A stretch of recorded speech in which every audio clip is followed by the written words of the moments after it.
I call the City Commission workshop of July 26th to order.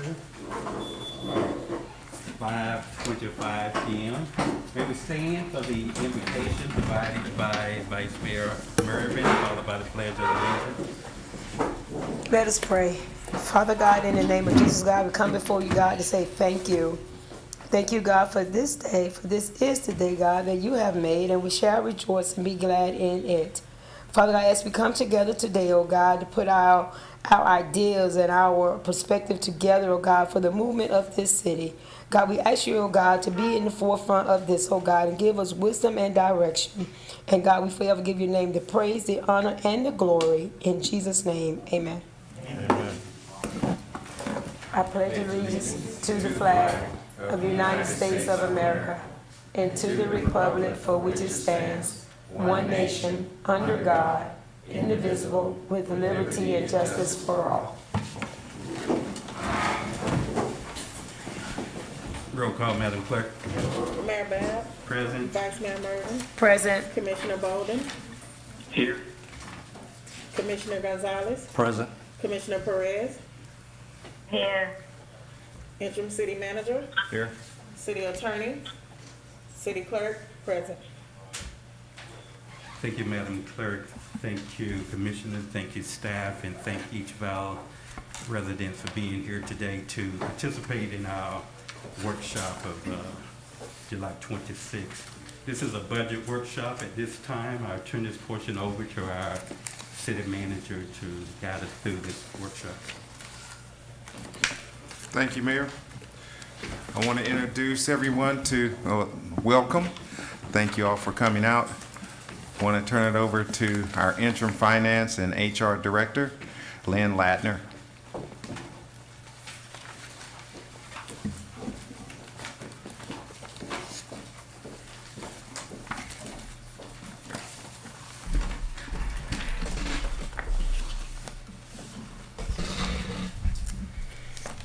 Good evening, ladies and gentlemen. Thanks for coming. This evening, we're here to discuss the FY23 budget for the city of Pahokee. I am Lynn Ladner, the interim finance and human resources director. Thank you for this opportunity to work for the city of Pahokee. If we can go on to the next slide.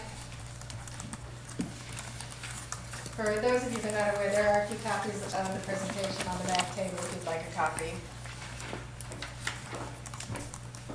The first slide is just kind of an overview. We have the budget calendar. Tonight's workshop is the sort of an overview. Then we're going to the calendar. Tonight we are just going to be discussing the general fund, our revenue estimates and planned expenditures. At the second workshop, we will be going over the other funds. That includes the marina and campground, the cemetery, the discretionary surtax dollars, and the ARPA expenditures. And then we will cover some of our challenges and do a summary, and then do a closing and ask if we have any questions. Next slide, please. As an introduction, revenues are steady in the general fund. Property tax values increased by $484,739 year over year to $105,639,552, with an adjusted taxable value from the prior year to $99,043,368. Last year's operating millage was 6.5419 mils per $1,000, and the city is proposing to maintain that operating millage of 6.5419 mils. Next slide. The budget calendar. Tonight's workshop starting at 5. Our next budget workshop is on August 9th at 5 p.m. The first tentative budget hearing is at 6 p.m. on September 12th. And the final budget hearing and vote to adopt the final millage rate and budget will be on September 27th at 6 p.m. at the commission meeting. Next slide. As you can see, the general fund revenues, and this, I tried to make it as readable as possible, but it is a little difficult. Breaks our budget down, get a little bit more in depth. Our overall general fund revenues for this year are $4,588,113. That is our proposed estimated revenues, with a proposed expenditure of $4,529,943. That breaks out into $100,452 in the city commissioner's budget, $126,000 in the city manager's budget,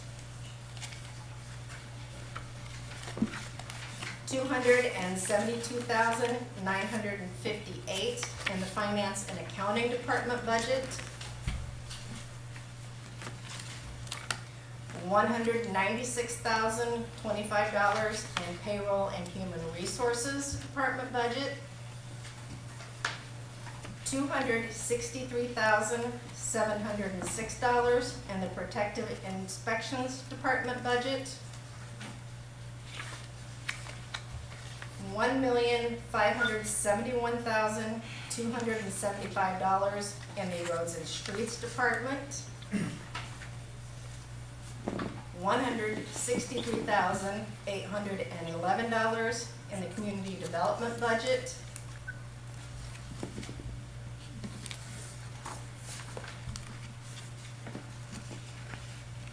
$573,330 in the recreation department, that is just the city department, $96,723 in the recreation department that is associated with Palm Beach County, $20,250 in the parks and recreation budget. As you can see, there are 3 separate parks recreation budgets.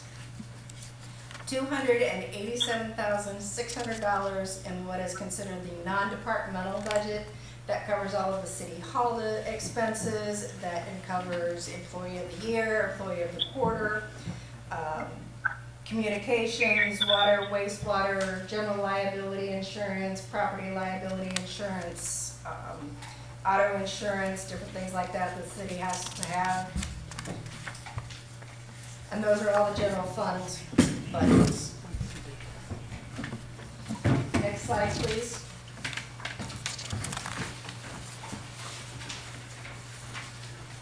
As you can see, our payroll and fixed costs are broken out by department. The city commission obviously is the lowest. They have the least amount of employees and they are paid the least amount. Sorry, I'll need to go to my computer for those exact numbers.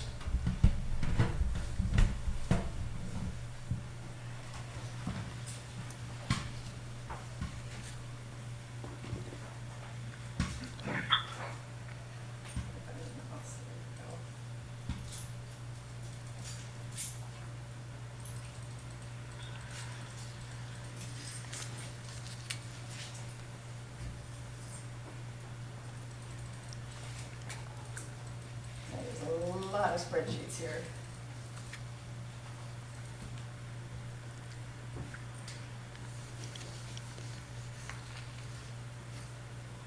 The total salaries for the city commission is $28,200. That's the same it's been for several years. The fixed costs are $16,473. That includes FICA, which is Medicare and Social Security, all of the federal taxes. That includes any retirement, city-covered life insurance, and any health insurance that any of the commissioners choose to take. In the city manager's department, the executive salaries And this is not just the city manager, it does cover part of the deputy city manager's budget, is 126,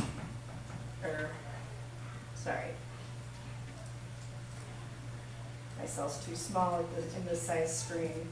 The salaries covers the city manager, the deputy city manager, a portion of the executive administrative assistant, and a portion of the front desk administrative assistant. The salaries are $218,618.50. The fixed costs are $63,436. And the city clerk's budget, again, covers the city clerk, a portion of the executive administrative assistant, and a portion of the administrative front desk. The salaries are $114,600, and the fixed costs are $27,293. Finance and accounting, again, this would cover the finance director, the junior accountant, the accounts payable, and a portion of the front desk administrative assistant, because they collect payments for the city for all of the different rec programs and different things like that. That salary is $181,300. Fixed costs are $46,583. Payroll and HR salaries, $145,275. Again, covers the HR director, the risk management, and a portion of the administrative assistant, because again, they are the first line. They hand out applications, they receive applications, they stamp them received, and they make sure that they get to the HR director. So they cover a portion of that. Fixed costs, $33,742. Protective inspections, salary costs $146,470.80. A portion of that, which we'll be discussing tonight, is a grant from the county through CDBG. Again, this covers the permits clerk, Ms. Polanco. This covers Ms. Dean, who is code enforcement. This also covers the clerk specialist that works with Ms. Polanco as her assistant, and a backup permitting clerk, as well as the part-time code enforcement. So there are essentially 4 people in that department. That's $146,470.80, and the fixed costs are $41,836. The roads and the streets department covers the director, as well as all of our maintenance employees, the clerk that runs the marina and helps the roads and street department, as well as several open positions that are currently vacant in that department and waiting to be filled, as well as part of the park rangers budget. And that total is $633,640.72. Fixed costs of $180,673. Community development, this includes a portion of the deputy manager's budget, as she's also the director of community development, and the deputy director of community development. That is $92,432, with fixed costs of $32,878. The recreation department, again, there are multiple positions there, as well as part-time positions, too numerous to mention. Salaries there, $250,318.80, fixed costs of $72,248. In the recreation with Palm Beach County, executive salaries, regular salaries of $56,910, fixed costs of $17,485. So as you can see, while it seems that there are a lot of payroll costs, there are also a lot of employees. Our total employee count for the city, with all of the vacant positions, are 45.2 employees for the city. When all of those positions are filled, we currently have 1, 2, 3, 4, 5, 6, 7, 8, 9 definitively open positions, and we obviously have 12 that we're advertising for. I made sure we budgeted for 9. When I added the additional 3, it put us in a negative for the general fund. So I wanted to make sure that the commission understood that if we budgeted for all 12 of those positions that we had available in the 2022 budget, that it would put the general fund in a negative and we would need to eat into our cash reserves. So that is something we would need to consider. There are also part-time positions for the splash pad attendant, an additional program specialist for the Parks and Rec. And this does account for cost of living increases based on, obviously, inflation, not the 10.1 CPI that we're seeing, but only a 5% cost of living. Because if I put it at 10.1%, which is the CPI, again, we are very negative into the general fund cash fund. Our vacant positions, as a percent of our payroll and fixed costs, is a pretty significant amount. If you look at it, right now it is, let me pull up the actual numbers. You can see on the chart on the screen. And as a breakdown, let me see where the numbers are on the chart. Again, the spreadsheet gets pretty complicated as I go through everything.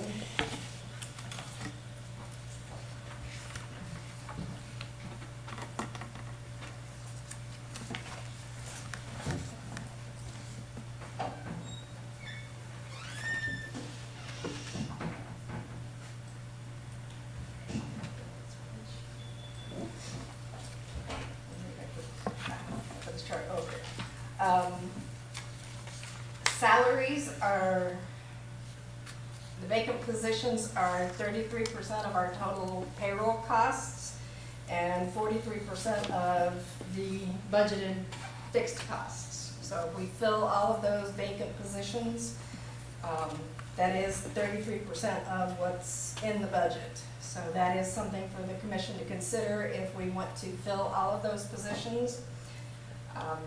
Because there are a couple of very hard things for us to consider as I move on to the next slide. Challenges. Challenges for FY 22-23. In the budget as I have presented it so far for the general fund, the current planned expenditures do not include any capital projects. This means no street repairs, sidewalk repairs or replacement. Does not include the required repairs to the marina.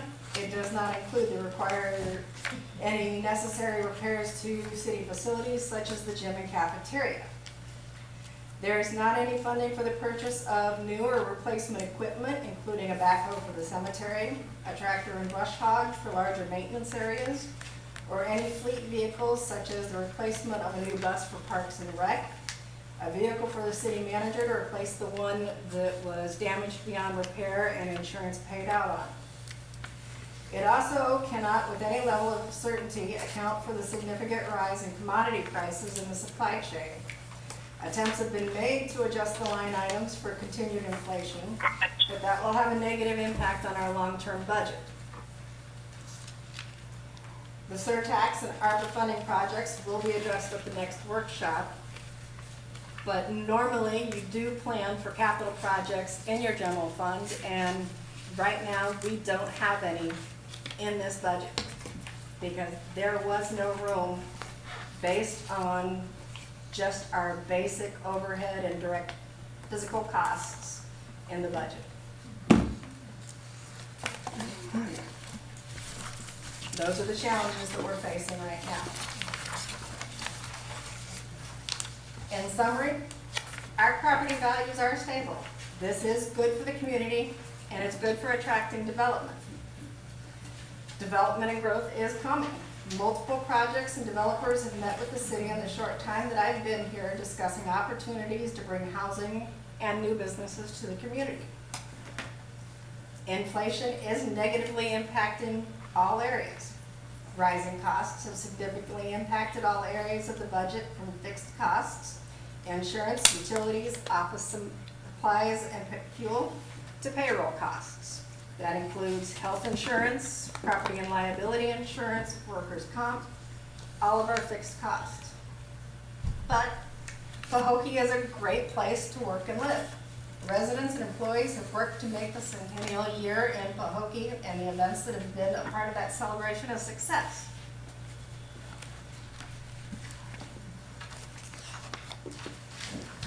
So, with that, I'm here to answer any questions. There's a few, I think it's 45.2 positions currently. How many of those are part-time, those all full-time positions that you noted? The positions that I noted, no.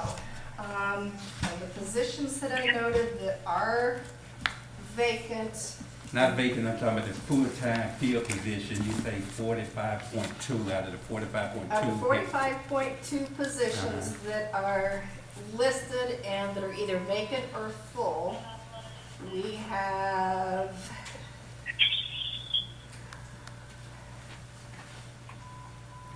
one.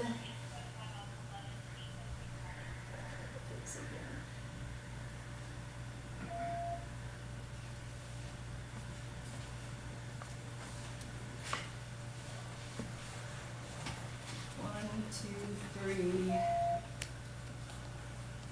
2, 3, 4, 5, 6. 6 of them are part-time positions. Not including, of course, the commission, which would be an additional 5. Okay, And so the 45.2 is the total number of positions we're planning on possibly filling. 45.2 is what's considered an FTE, Okay, full-time equivalent. and the 9 positions that currently open, that would kind of balance the budget out, but you mentioned the fact that we have a total of 12, which means additional 3 that we was looking possibly to fill in. Right. But it would cause us The to have to additional use 3 would reserves. be additional Public Works Maintenance 1 employees. Okay, because that was the next question, what were those positions, those 3?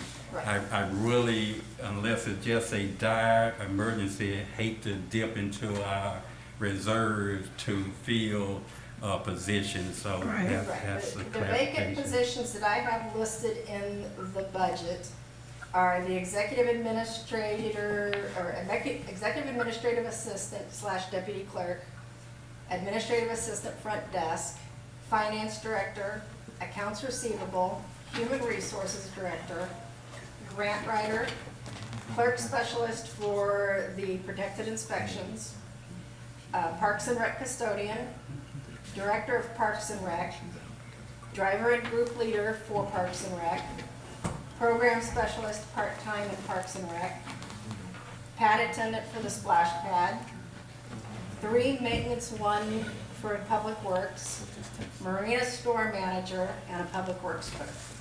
Okay. Those have been 9 positions that are listed and are in the Those are budget. budget. And this question quickly is for Mr. Lucas. The status of the part-time custodian that we have, that some in the community have been complaining that has been overlooked. I know you was having some conversation with her to discuss a full-time position there if it's available. I'm not sure, but what's the status on that? Could you just share that with us? Is she gonna remain part-time, or you're planning on moving that up to a full-time position? I'm not sure. So I've approached the person in question, and I encouraged her to make application, and she hadn't done that to date to be considered full-time, and then she has to go through the panel interviews. Okay, so a position that already there for the city, custodian, whatever you want to call it, already have an application for that particular job, and you have to do an application for full-time versus, I don't understand that process. So when you make application, you're either doing full-time or part-time. She came in as part-time, so now she wants to be considered full-time. She has to make application. That's the part I don't get. If she's already an employee, although she's part-time, if there would be a decision of whether or not that position would be moved up to full-time. I never saw that process and then have to be interviewed for something you're already doing. I don't understand that. And that's, we can talk about that so you can kind of give me some insight on that. I just totally don't understand that part of it. Okay. Any questions from the commission? I'm with you, Mayor, on that part with the, I don't understand that part about if they're already employed, why they can't be, I know it probably require more, responsibility in their duties, but why they can't, move up to just full-time and just, I'm not sure, maybe we'll get more clarity on that part. I don't get that one either.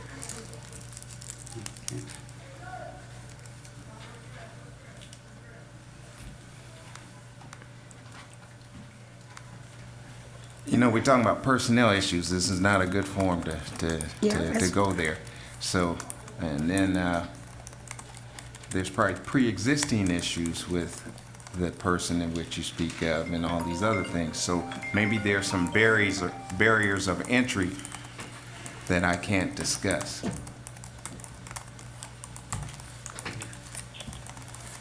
And I'm not saying do it here openly. I appreciate that insight where you're saying there's some things you may not want to openly discuss, and I certainly appreciate that. So that's why I mentioned the fact that we could look at talking about that to kind of give me some insight on the reason why you have to do an application. Commissioner Bolden wants to speak. Go ahead, Commissioner Bolden. Ms. Slater, I know that you are the interim HR director. What is your opinion on that matter? Well, I'm not sure which employee we're speaking of. Without speaking of the employee, what we're asking, you have a part-time custodian that's been working with the city a couple years now, and we're looking to possibly move that position to a full-time. The question was, what is your opinion on that matter regarding the procedure? Generally, when you transition from a part-time to a full-time, you do have to reapply because unless you're eliminating the part-time position, you're either creating a full-time position and you need to give people the opportunity. And we don't currently have a policy that permits offering positions internally first. we're not talking about, Right. we're not talking about eliminating the part-time, we're just talking about moving that. But that would be a policy that would allow an internal hire first for a full-time position. And we don't have an existing policy for offering full-time employment to internal hires first. So that would need to be established is, do we have, and can we create a policy to allow internal candidates an opportunity for positions within the city first? Excuse me, may I say something? Yes, Go ahead, Commissioner Perez. Okay, in some instances, in some companies, for instance, the health department and the hospital, if you want to move from part-time to full-time, first of all, the position has to be advertised, and then you apply like everyone else. You already have an advantage because you already are working the position part-time, but it's also open to other individuals which might be more qualified or you know, it might be considered. Maybe your performance hasn't been, you know, where, you know, they might want to give you full-time. God knows, but at least everyone else has the opportunity. That's what they do at the health department. That's what they do at the hospital. The position is advertised, even though because whoever's doing it part-time is part-time. So if it becomes available full-time, it needs to be advertised. And then if I want to move up, then I have to apply like everyone else and be considered. And of course, I'm going to have an advantage because I'm already part-time. But I'm being considered like everyone else. Yeah.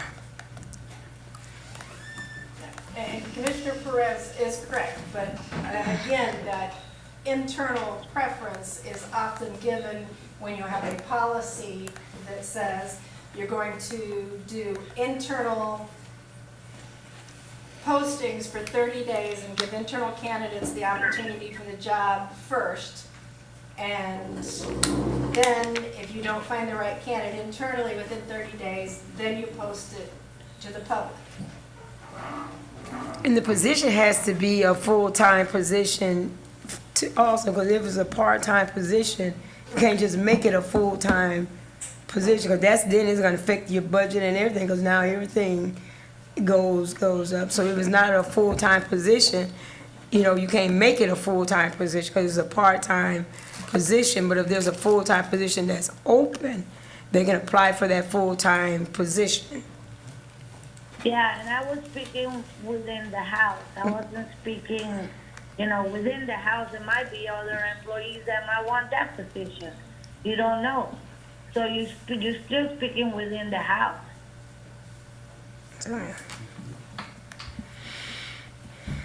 But yeah, you're correct. There has to be a policy in place in order for that to happen. Okay, are there any additional questions? We only have about a I know minute we or have two. at least one member on the floor that wanted to Okay. ask a question. You were, with this budget, you Yes. mentioned about, the marina store.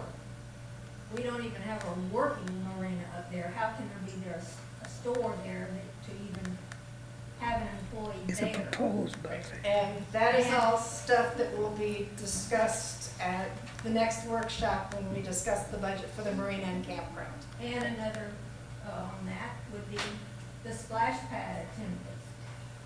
We haven't had a splash pad for the kids here for 4 or 5 years. And again, You don't need an attendant when you don't even have a splash pad. and again, the splash pad expenditures will be part of those capital projects covered under the surtax. But it's also a proposed budget. It's like it's putting it in there. It's not that it's gonna happen today, but it's in there just in case if it's up and running, you already have it in your budget. So it doesn't hurt to have it in the budget. We, as And not just 4 or 5 years, it's been more, longer than that, but it just is in the budget, which is a good thing, to have it in the budget. I understand that, but in here, like with the general fund, she said there's, as far as required repairs even for the marina. We had 3.2 million that was supposed to go into that, and it didn't go into that. Now we can't even repair the marina that is needing to be repaired. There are opportunities that I will be bringing up when we discuss the marina budget. So we're discussing back and Next. forth now. Next workshop. This is a workshop, Commissioner Bowden. It's a little, just Okay. a little it's not It's that 6 o'clock. extent. I will be proposing ways to finance and find money for the repairs when we discuss the marina budget at the next workshop. Okay, at this time, I think our time for our And it's not a workshop budget has item, is it? expired. We're gonna adjourn our workshop and reconvene our regular commission meeting in 1 minute. Thank you.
call this city commission meeting of the city of Pahokee, regular commission meeting of Tuesday, July 26, 2022, to order at 6:06 p.m.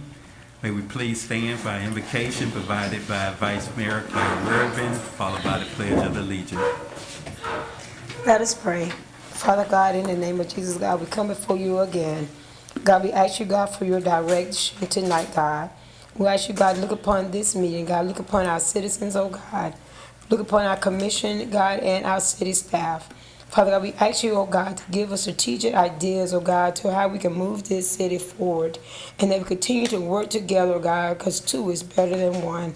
So, Father God, I pray, God, that you would be with us, oh God, and you would direct our hands and direct our motives, oh God, in Jesus' name. Amen.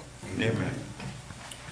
I pledge Allegiance to the flag of the United States of America and to the republic for which it stands, one nation, under God, indivisible, with liberty and justice for all.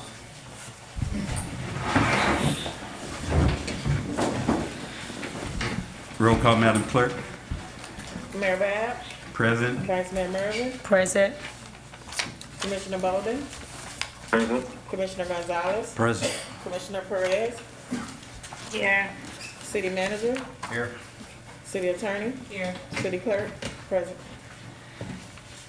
Thank you, Madam Clerk. Thank you, Commissioners. Thank you, staff, and thank each of our listening audience for being with us tonight to participate and listen to our regular commission meeting of Tuesday, July 26th. I'll just do one quick housekeeping. I know folks are probably wondering why I got these dark shades on. I underwent my third surgery in the last, I guess, I can't even count, maybe the last 3 years.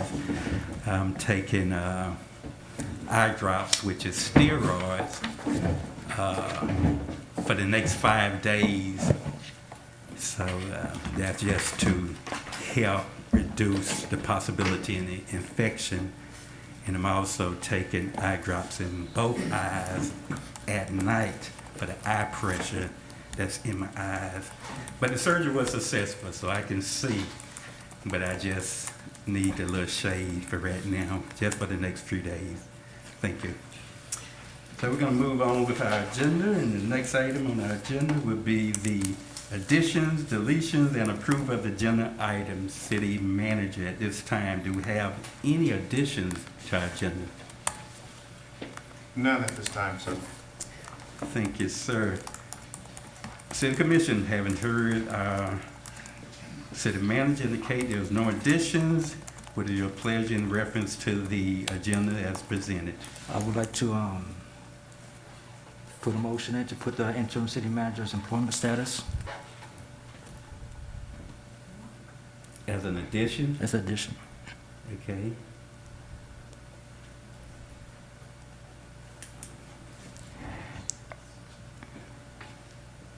Is there a second on that? I'll second it, Mayor. Okay.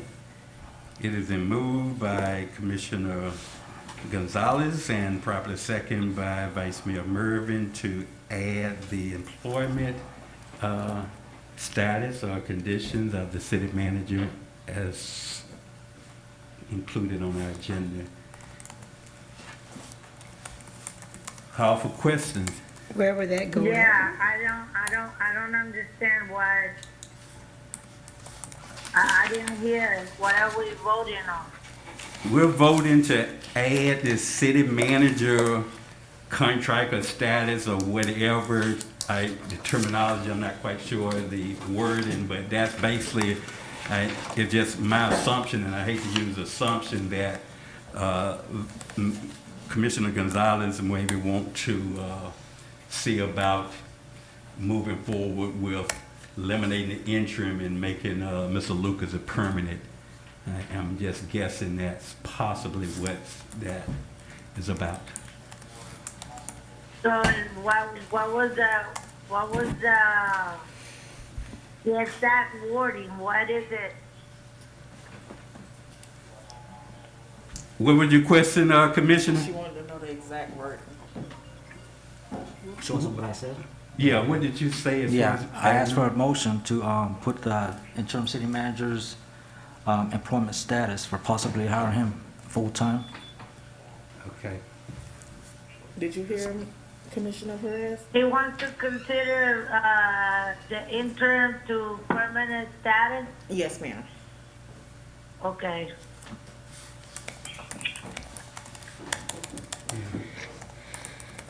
And long as the, I thought we just make a motion and vote on it.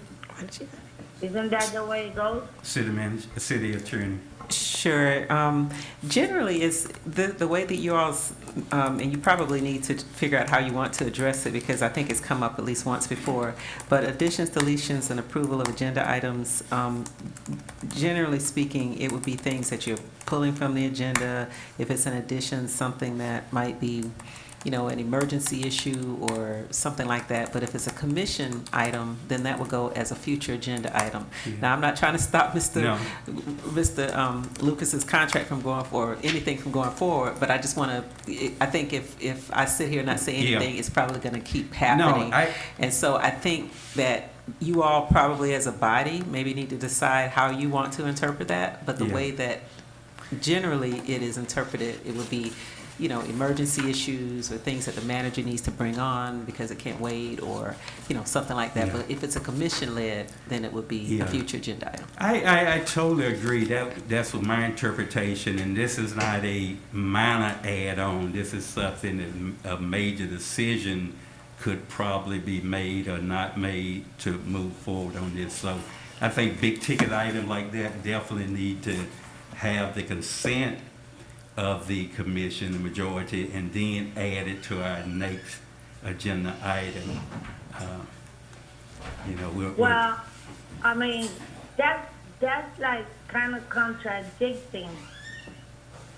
Cause it's the same thing. What is the difference between making a motion to hire Lucas permanent any different than saying we want to put it so that we could vote on it next time? It's a lot. It's give the commission as a whole itself to look at that item and be able to maybe even get feedback from the community or just research what they want to do on it. You don't spring a major decision on a commission like that. It's just not practical, and it shouldn't be that way. And plus, we have rules and procedures outlining how things can or should be added to the agenda.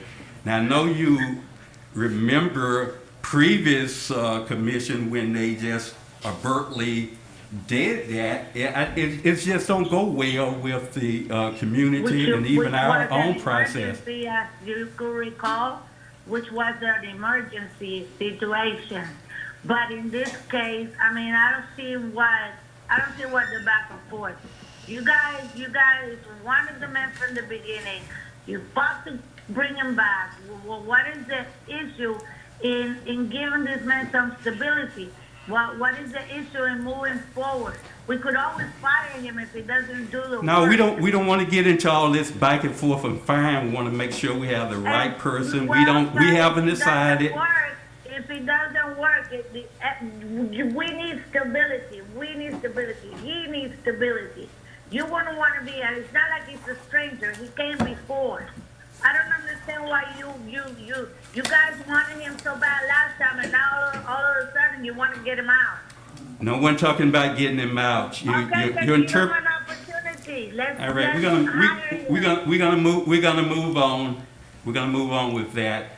At this point, our rules and procedure does call for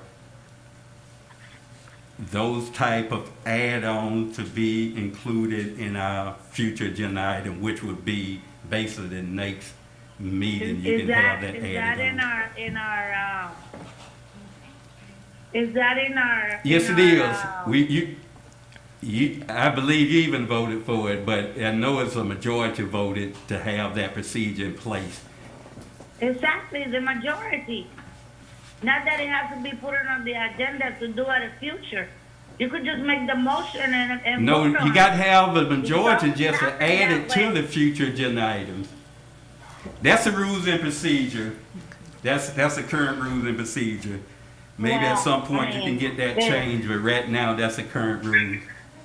Yeah, well, it's never been done before, but it's okay. So he would have to, so Mayor, so he should, Yeah, just amend it to rephrase be amendment added to add to the future agenda. We'll add. Yes, I like that. Okay. To make the Meanwhile, future- I'm gonna go talk. Commissioner Gonzalez' motion has been amended to add it to a future agenda item to follow our rules and procedure that we have currently in place. Thank you, Commissioner Gonzalez. Do we have a second for I that? second it. Okay. It has been moved and properly second that we add to our future agenda item, which we would more than likely have it added our next regular commission meeting, the status of our interim city manager contract. Call for questions. Hearing none, are you ready for a vote? Roll call, Madam Clerk. Commissioner Gonzalez? Yes. Vice Mayor Mervin? Yes. Commissioner Bolden? Yes. Commissioner Perez? Yes, Mayor Bab? Yes. Motion passed by a unanimous vote. This will be added to our next regular commission meeting. Okay. Now we're entertaining the motion to accept our agenda as presented. Mayor, I move that we will accept the agenda as presented with the add-on for the future agenda item. Second. It is been moved by Vice Mayor Mervin and properly second by Commissioner Gonzalez for the acceptance of the agenda as presented with an addition to adding on a future agenda item of the city manager contract. Call for questions. Hearing none, are you ready for a vote? Roll call, Madam Clerk. Ordinance that got approved. Oh, sorry. Vice Mayor Mervin? Yes. Commissioner Gonzalez? Yes. Commissioner Bolden? Yes. Commissioner Perez? yes. Mayor Bab? Yes. Thank you, Madam Clerk. Thank you, Commissioners. Motion passed by unanimous vote. Now we move to citizen comment, public service announcement. 3 minutes, please. City Clerk, at this time. Okay. Yes, ma'am. At this time, do we have any public service announcement or citizen comment card completed? Yes, sir. Mr. Thomas Mervin?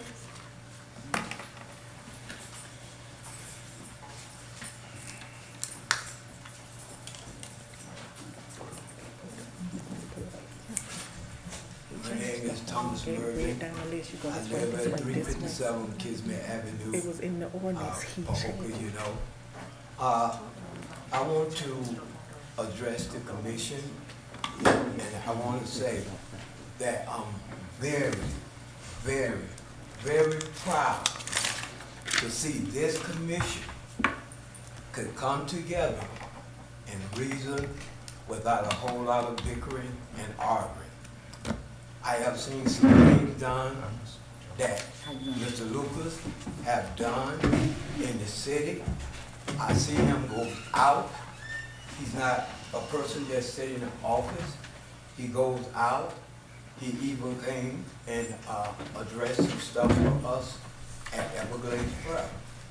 So I'm looking at the commission as a whole, and I'm proud to say that I'm a Pahokee, that I live here in Pahokee, and that to see that things are coming together and that more people are watching how we act in the commission meeting. And when you all be the leaders, stand up firm and address the issue and come at the end of the day with a firm decision that's gonna meet the needs of the people. And it's not a personal thing, it is about Pahokee. Everything is here And if anybody that can come and be a part of the team to make Pahokee better for the people, I don't care if he come from Mango, Maine. Long as he can do what his job is to move this city forward, this is what we're looking for. We had a year with nothing but confusion. But now, since we started to move forward, then now we have some more confusion coming in. The foolishness needs to stop and let the city move forward. Thank you. Make sure you use the clock. It's not working. Okay. Mr. Richard Sean, or is it Gene Sears? Okay.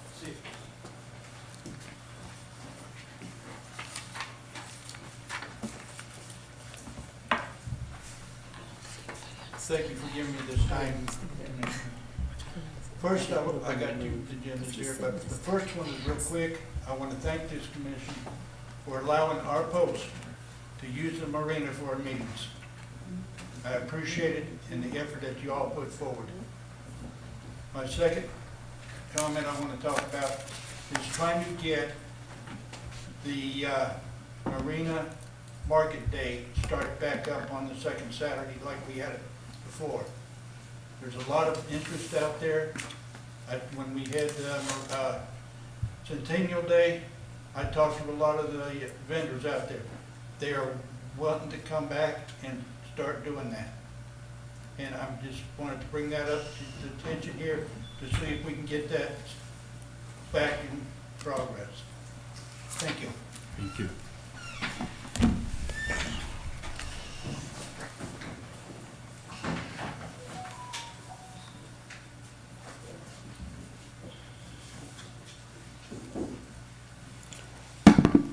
Terence Davis.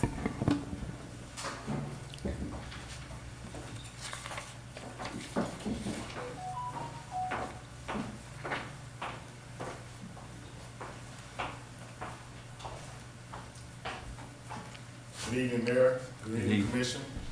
Good evening to all the members and families and friends of the city of Pahokee. My name is Terence T.D. Davis.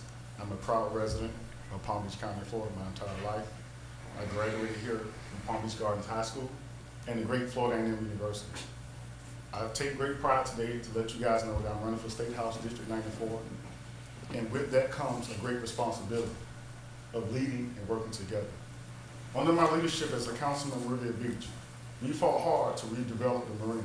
And one of the things we did, we had to clear that debt under my leadership. And so what we did, we put together a team under my leadership where we focused on raising $21 million grant funding to redo the infrastructure of our marina so that our community can benefit. And with that $21 million, 30% of it was local contractors. We did that. We also did 3 workforce housing projects, one for seniors, one for veterans, and one was mixed use. A total of 1,200 units. As we see across this country today, specifically in the state of Florida, housing is at a really high mark. In Riviera Beach, I'm proud to say that we did that. In Pahokee, we can do that. I'm here, I want to introduce myself to you. I won't be a stranger. But I come today just to introduce myself as Terence T.D. Davis. I'm on the ballot November 8th on the general election. I do not have a primary. Leaders on both sides of the aisle said, we need someone like you to understand the love for people. Because when you go to vote, it doesn't matter if you're a Democrat or Republican. It's about the love for the people. When you go apply for insurance rates, you know what they say? They don't ask you a Republican or Democrat. They ask you how clean and how safe is your community? How close are your schools? What's the ratings of your schools? So I promise to come back here before you as the State House representative to work with you during this budget process, work with your principals, work with your local nonprofits, work with the entire community to move this city forward. Working with staff to leverage the private sector to make sure that we can create jobs for people from Pahokee. When we talk about jobs, I see the signs up today, it says what? Put Pahokee to work. Well, beyond the public side, the private side has a lot of money they can invest. So we leverage that side to build Pahokee. Because the government can't do it by themselves.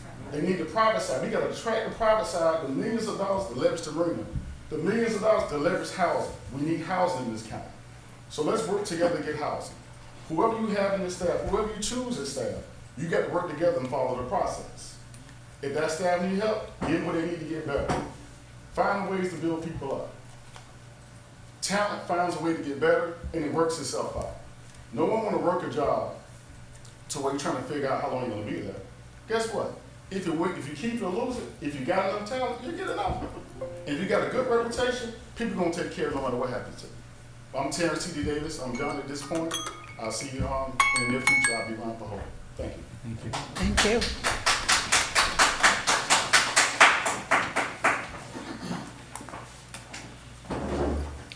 Chief Alex Freeman.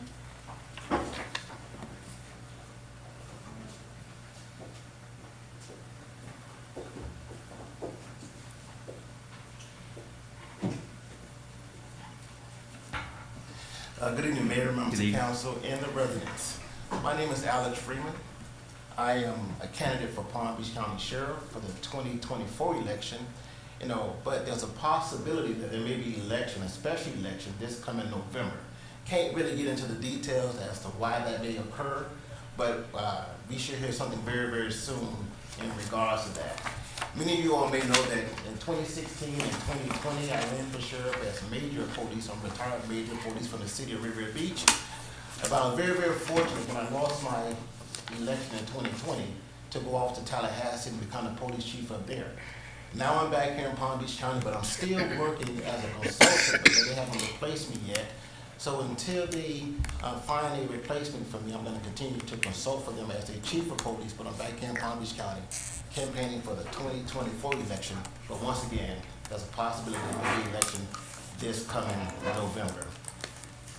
As your next sheriff, it's important that we remain tough on crime, but we have to be tough on recidivism. There's a lot of discussion about folks going back and forth to jail and how we're going to address that. The most fitting word is the Department of Incarceration, because we at the law enforcement level are not doing anything to correct those behaviors. But once I'm the sheriff of this county, we're going to work in partnership with apprenticeship programs that are coming to the sheriff's office and train those men and women in the trade, so that when they transition back in our communities on day one, they'll be have opportunity for employment, because we're going to also host job fairs for the first time in the history of Palm Beach County Sheriff's Office. They're going to hold job fairs, whereas it gives the employees an opportunity to learn who they're going to hire, and it also gives that inmate an opportunity to know who's hiring them, so on day one, they're gainfully employed. I ask for your support when that time comes, and I will serve as your transparent, accountable, and accessible sheriff. Thank you. Thank you. You're looking at the second one? Yes. You just want to know. In addition to coming card, City Clerk. Miss Linda Joseph.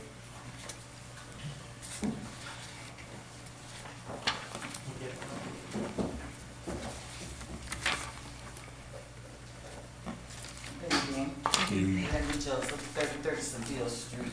I'm here just to make a comment. I received a call on day before yesterday about the signs that the gentleman made a reference to, the Pahokee hire sign. And I was accused of putting those signs out. I did not put those signs out. And someone should have called, Mr. Lucas was the one that called me. And he should have called me and asked me if I put those signs out.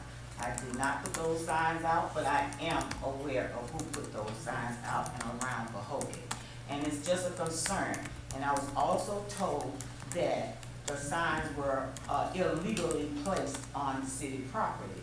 And I want to know if there's an ordinance that keep us from putting signs out of our choice. I see campaign signs all over Pahokee, and nobody said anything about removing those, but the Pahokee hire sign, there was an issue, and so I'm concerned that I was wrongly accused of putting those signs out. I also have another comment. Mr. Bolden, if you're on the line, I want to address your concern about us not having a middle class here in Pahokee. I think that was a derogatory statement for you to make, that we do not have a middle class sector here in Pahokee. And if you're going to make such a statement, what is your solution for this problem? And if you ask me what would be the solution would be to start with hiring people in Pahokee so that we can build a middle class foundation. Thank you. Thank you.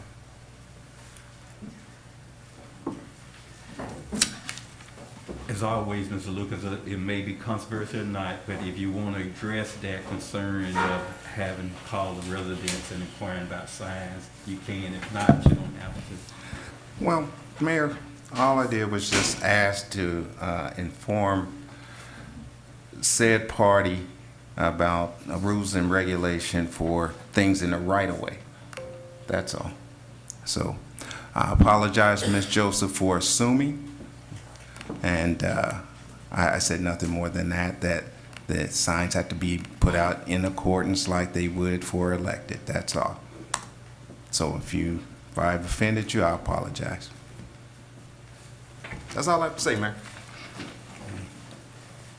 City Clerk, do we have any, and before I move on, I'm sorry, I don't want to delay this too much. Commissioner Bolden, did you have anything in response? You don't have to respond, but if you want to, she did ask a question. I'd just like to thank Ms. Joseph for her comments. That's all. Okay. Thank you. City Clerk, do you have an additional comment card? Mr. Carl Morrison Sr.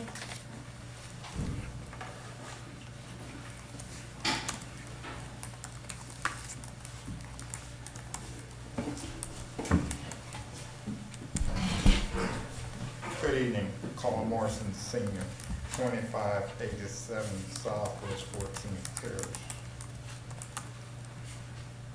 First, I'd like to make a comment in reference to the last town hall meeting. There seemed to have been a concern as far as, I would say 90% of the comments was made was in reference to the hiring practice of our city manager. And we all realize that, yes, without a question, we would like local people to be hired. And we realize that there's a process. Because to be straight up, I used to hit that road on 2 occasions. The last stint was over 8 years. And it would have a wear and tear on your body. And I did that because I wanted to make a certain income. To make 80 to 6 figures a year, I had to hit that road. And my body paid for it. Now, as far as hiring locally, I'm first in line with that, citizen. I'm first in line with that. But also at the same time, I realize there's a process. Because we always tell our kids to go out, get your papers and come back. First and foremost, what are they coming back to? I said that to go into the segment as far as having a foundation, an inner structure here in the city of Pahokee. I'd like to commend the commission as far as having the right idea to get citizens involved in reference to the money dealing with COVID. But at the same time, I have to be realistic with you all. At the beginning, the momentum was there. We had people that was interested. But now that have died. We don't not even have enough people to have a point to have a meeting. So I would like to tell you all, thank you for your effort. Now the majority of everyone that was on that committee that had gave Ms. Peggy their suggestion.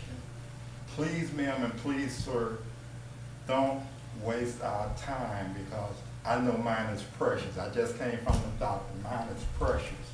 So this is what I'm telling you all. Pay attention to the suggestion that was given.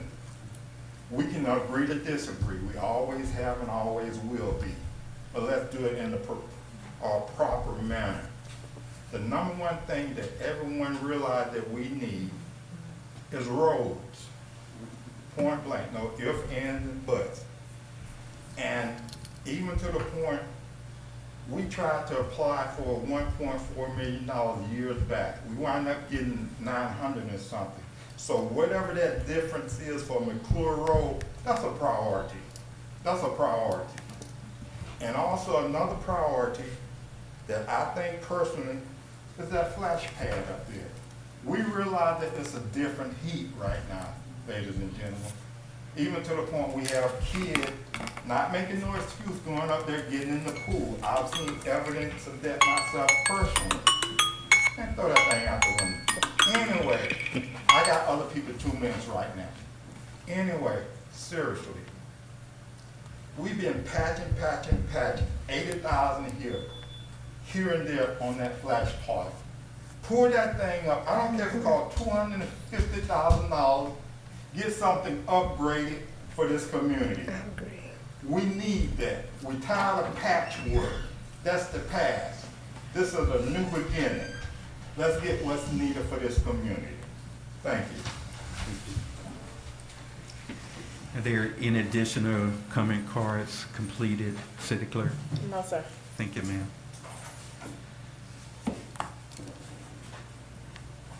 Now we'll move to the next agenda item. There are several updates. One update is on Barfield construction. City Manager. Thank you, sir. We have both the engineer and the project manager of Barfield. Robert, I didn't know if you wanted to come up or James wanted to come up. So they're going to talk about the progress of it, what's outstanding, and when they'll start resuming the project up there. Okay, well, hi, my name is Robert Odette. I'm with Momentum CEI. I'm the construction engineer for the project. And I'm also accompanied here with the general contractor, James Washington. I can't hear. Oh, I can hear. all right. Sorry about that. Not used to public speaking. I'm an engineer, not a politician. All right. So, as you have noticed, that there hasn't been much movement on the project north of 4th Street. We have encountered some utility issues that we are working through. Tawana, Yes, ma'am. I cannot hear. Okay, can you hear me now? All right. Can you hear him now? Not yet. Well, all right. So, Yeah, no, it's better. okay. So we worked on. We've been working on resolving utility issues, and this affected two facets of the construction project: the sanitary sewer project, the sanitary sewer line, and the drainage construction. We resolved the sanitary sewer construction, and the contractor resumed work last month on the sanitary line. So as we were prosecuting work, we encountered that we had issues with connecting the sanitary sewer services to the property, the trailer house next to it. The plans called for 2 sanitary sewer connections, and we discovered that there were 5. So we are addressing the issue, and we had a meeting today with the solution to move forward, and the contractor is going to be resuming pipe construction work next week. So yeah, that's where we stand in a nutshell. So we have some challenges with utility conflicts. We're working through them to get the ball rolling again with construction. Any specific questions? What's the projection date to restart this project? Next week. Next week? Next week. For pipe construction, yes. Okay. Which is the critical aspect of you have to put pipe in the ground and build your way up. Okay, and have the overall timeline for total completion changed any, or it's back the same? It has been pushed out to middle of next year, as we stand. Which you call middle of June? June. Okay. June.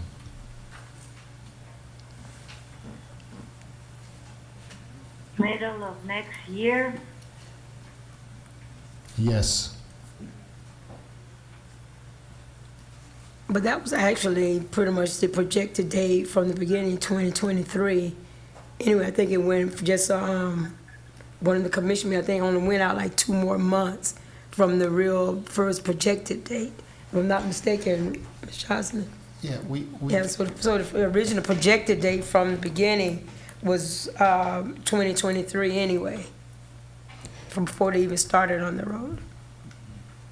A few meetings ago, there was a time extension that was granted to accommodate most of those issues. So most of this time has already been granted. So right now, we're maybe talking about pushing it another 2 months or so from where we left off the last time.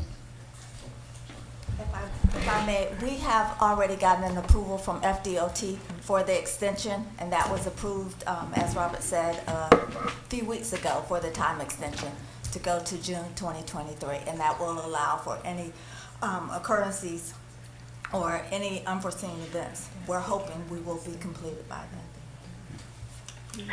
I have a question. What is the plan for the project that's supposed to come up where the old hospital was and the construction of the road? I hear that their delay is because they're working on the road, but now we got an extension, so we're not getting the project and we're delaying the road. So what are the plans in that? What have you guys planned on that? I don't know if you understand our question. There's another developer. We have some townhomes built, townhouses, but the developer is saying that the construction of Barfield Highway is delaying their process of moving forward and doing what they need to do. So hopefully between the two of you all, you can have some communication and maybe work out some type of schedule where whatever they need done, it wouldn't be delayed because of the road construction. Good afternoon, good evening, everyone. My name is James Washington. I'm the general contractor, of the project manager for the general contractor building Barfield Road. What issues is this developer saying that he's going to have? Well, I guess as I understand, you guys are working on the road and they're going to be coming in and out, and it didn't make sense to me that you've been working on the road or finish the road and then they start construction, because that's going to defeat the purpose. So my thing is, if you're down or you're delaying that part, that's what I was asking them. Why isn't the project moving? That's why I want to know. Is there any communication? Is there any plans? You know, I mean, you got 2 projects going in the same area practically, so I'm sure there has to be some communication somewhere. Commissioner, did you hear when they said that one of the delays had been the extra utility lines that had caused the delay? Yeah, I understand that. I'm talking about. So then another issue, if I may, is the width of the driveways. That's been a concern, and I know I came out and spoke with Robert, and Commissioner Gonzalez was with me at that moment, 3 weeks ago? And I asked a question about 7 parcels there for consideration of not 10 or 12, but 20 or so. What was your decision there with that? Because the residents are concerned, the business are concerned that they want to have enough room to get in and out of their property. And then there's been the issue with a lot of dust. I get a lot of calls, and addressing those things. Okay, but Well, what I want to know here is how are the two projects working together? Have they come together? Have they talked? Because I know I hear what's going on with Barfield, but what is the take on the other project? I mean, we're tired of Pahokee talk. We want action. So I'll be the mediator in this. I will give Kevin, who's the site superintendent for 200 South Barfield's information to James, and they can work it out and we can get out the middle. Yes, also if they could try to keep, I don't know if it's necessary to put all those rocks on the side of the road and the grass grows really high. And I mean, it's okay to be under construction, but can we be a little more, clean about it, if at all possible? If I may speak on the other project that's going to be going on, I believe that's Okios Construction, correct? Right. Correct. Yeah. So, as you said, city manager, if you can, just give them my contact. I've spoken with them. I know that their project is supposed to be starting up here within the next couple of months. I haven't heard anything back from them as far as any conflicts that might be going on, but I'm sure we can get it resolved through just coordination. You know, if they have deliveries coming in, they can let us know when they're coming in so that we can know to be in another area to allow them to come in and do what they have to do. But I think that project is supposed to be like 15 months or so. But, you know, hopefully we'll be out there by then, or at least have enough road in to allow them to be able to move freely to do what they have to do. So they're going to have their own staging area and all that, so everything should be fine. But if you want, you can give me their number. I know I've spoken with Kevin, and I've spoken with the owner or Mike, the manager. yes, Yeah, Mr. Snodgrass, he's out the country right now. Yeah, I've spoken to both of them, so it's whatever y'all want to do, just let me know, and you know we'll work together to get everything done. No big. So one of the critical things that Commissioner Perez is stressing, and then former Vice Mayor Boland has brought up to us, is the piling of things and the overgrowth. Now, recently you guys, the 200 South Barfield people came and kind of eradicated and cut all the grass and everything. Now, yeah, so that happened just Sunday, Monday. Then I have the silk fencing that's down, so that's kind of like a storm violation and things like that. Then I see that we have a lot of material still stuck in our storm drains, which is a concern to the city. Then there's how things have just grew, and then like at the end of the block that where Barfield joins South Lake right there, we had to come in and cut that down so people could see. What kind of assistance can you guys give us, or assurances with better maintenance along that corridor?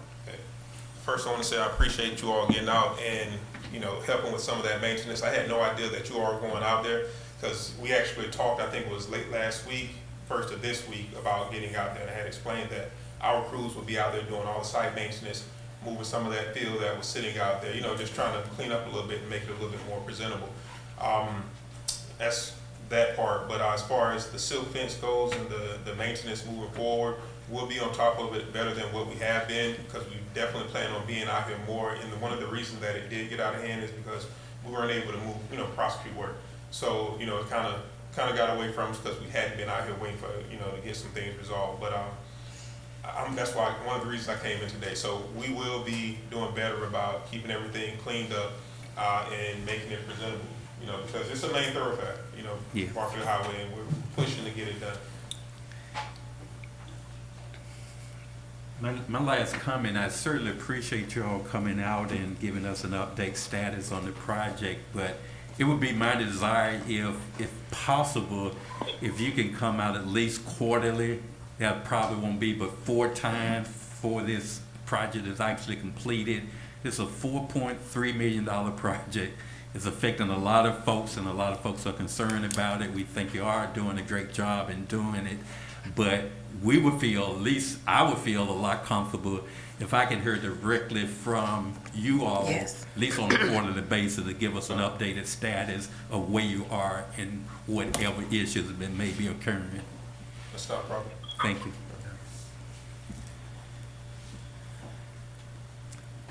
Okay. Any other questions? In addition, question from the commission? No other question. Thank you so much. Thank you. Appreciate y'all. Thank you.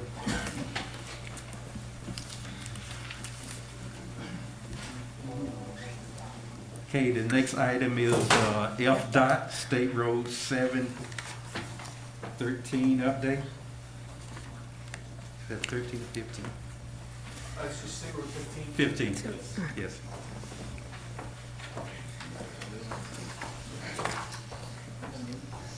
Good evening, council, mayor, everyone in attendance. My name is Melissa Redling. I am the community outreach specialist for the State Road 15 for US 441 improvements project from Shirley Drive to East Main Street. You can go ahead and do the next slide. We do have a short presentation. The project limits are from Shirley Drive to East Main Street, as you can see on the monitor. And each of you have received a packet that mirrors what's going on the monitors as well. You can go ahead and go to the next slide. The purpose of the project is to mill and resurface State Road 15 in both directions. We're going to be upgrading pedestrian lighting with LED luminaires along Southeast Barack Obama Boulevard at State Road 15. We're installing new sidewalk along the southwest side of the road, installing crosswalks and curb ramps to meet ADA standards, signage and pavement markings, and replace existing guardrail in canal areas. The length of the project is just under 2 miles. Ranger is our construction company. The start date is the 29th. The cost of the contract is $4.5 million. We're looking at about approximately 227 calendar days. This does not include weather and holidays. So we're anticipated to complete this project in 2023, summer of 2023. We can go to the next slide. The scope of the work includes building and resurfacing the existing roadway, replacing existing guardrail, installing signage and pavement markings, and the pedestrian improvements are upgrading pedestrian lighting along Southeast Barack Obama Boulevard intersection, installing new sidewalks, crosswalks, and curb ramps. You can go to the next slide. Maintenance of traffic. We're doing this project in phases to minimize impacts to the public. Flaggers will be provided. Since this is a 2-lane road, they'll only be working on 1 lane at a time, so flaggers will be provided in the section that they're working in so that it shouldn't impact traffic too much. They do have restrictions during harvest season and off season. 1 lane in shoulder may be closed around the clock Sunday through Saturday, and during harvest season, lane closures south of State Road 729, State Market Road, will only be permitted nightly. And pedestrian routes and driveway access will be maintained at all times, which means that if we're working on a intersection or driveway, they'll always have 1/2 of it open at a time. You can go ahead and move to the next slide. Phase 1, we're going to be reconstructing portions of the existing roadway between Paget Circle and South Barfield Highway. Phase 2, they're going to be constructing sidewalk and guardrail along Southbound State Road 15. Phase 3, they're installing new guardrail connections to existing sidewalks on side streets and lighting. And Phase 4, mill and resurface the existing roadways, install signage and pavement markings. I do want to comment that the lighting that's going to be installed, that our construction overseas, is only going to be taking place at Southeast Barack Obama. We do have an agreement with FPL, and they will be installing lighting along the corridor on their as a separate portion of the project. Go ahead and move on to the next slide. This is our segments, so I'm going to let Kevin McCochie, he's the senior project engineer, and he's going to speak about each of the slides and what's going on in each of the segments.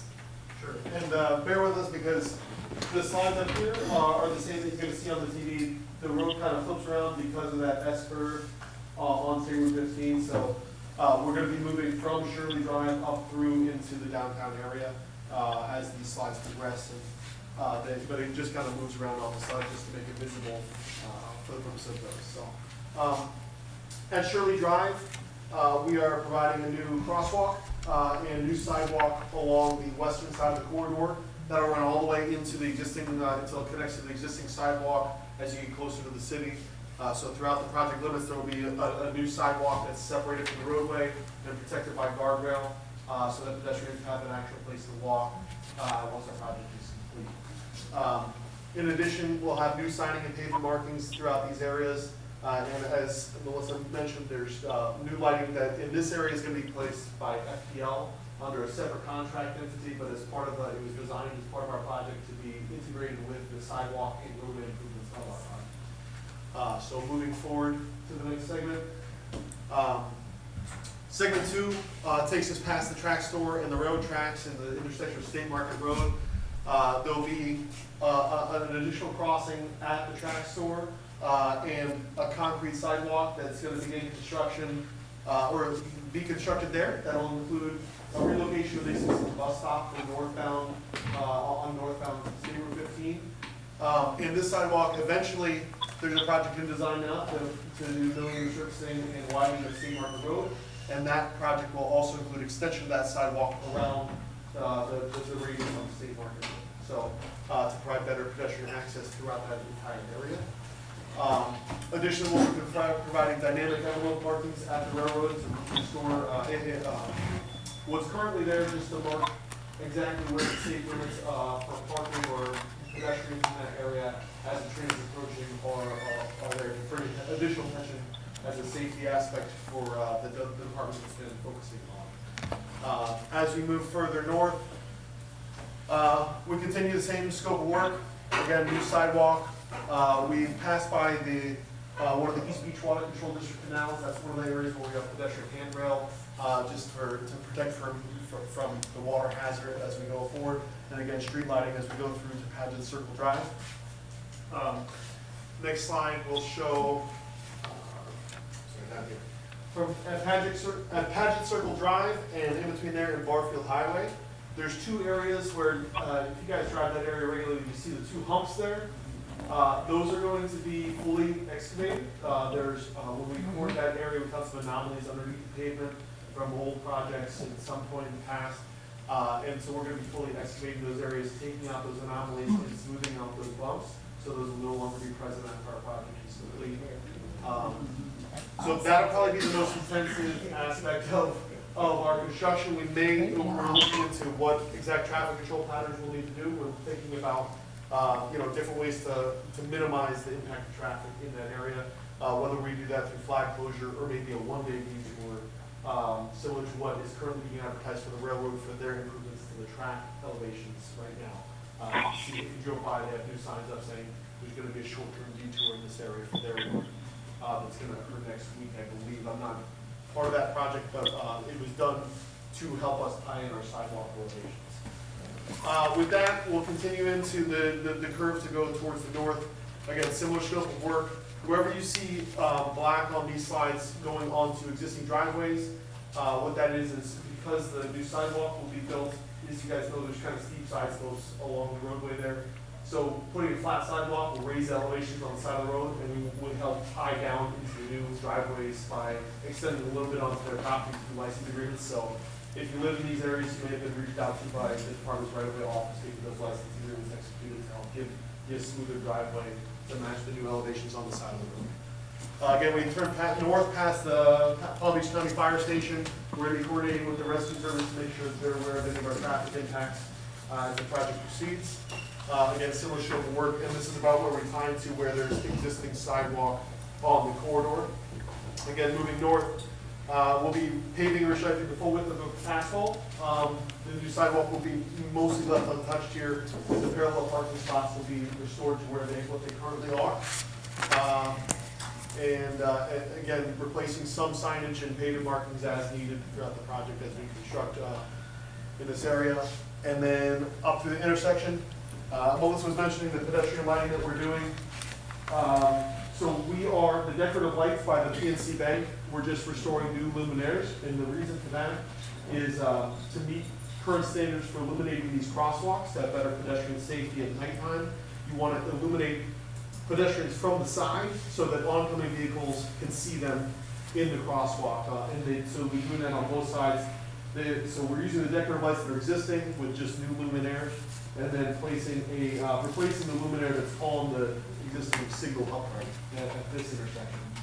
One last thing to note about the project scope is that, as you guys know, there's a lot of running and issues with the pavement lifespan in this area. So that's underlying soils and stuff because we have a lot of muck and stuff underneath the roadway. One of the things that we're doing, this project doesn't include full reconstruction, but it does include we're trying out a fiber reinforced pavement, which is, so the department has expended additional funds to use the asphalt that has fibers implemented into the mix. The goal is to provide better strength in that roadway. So hopefully it lasts a little bit longer than we typically see.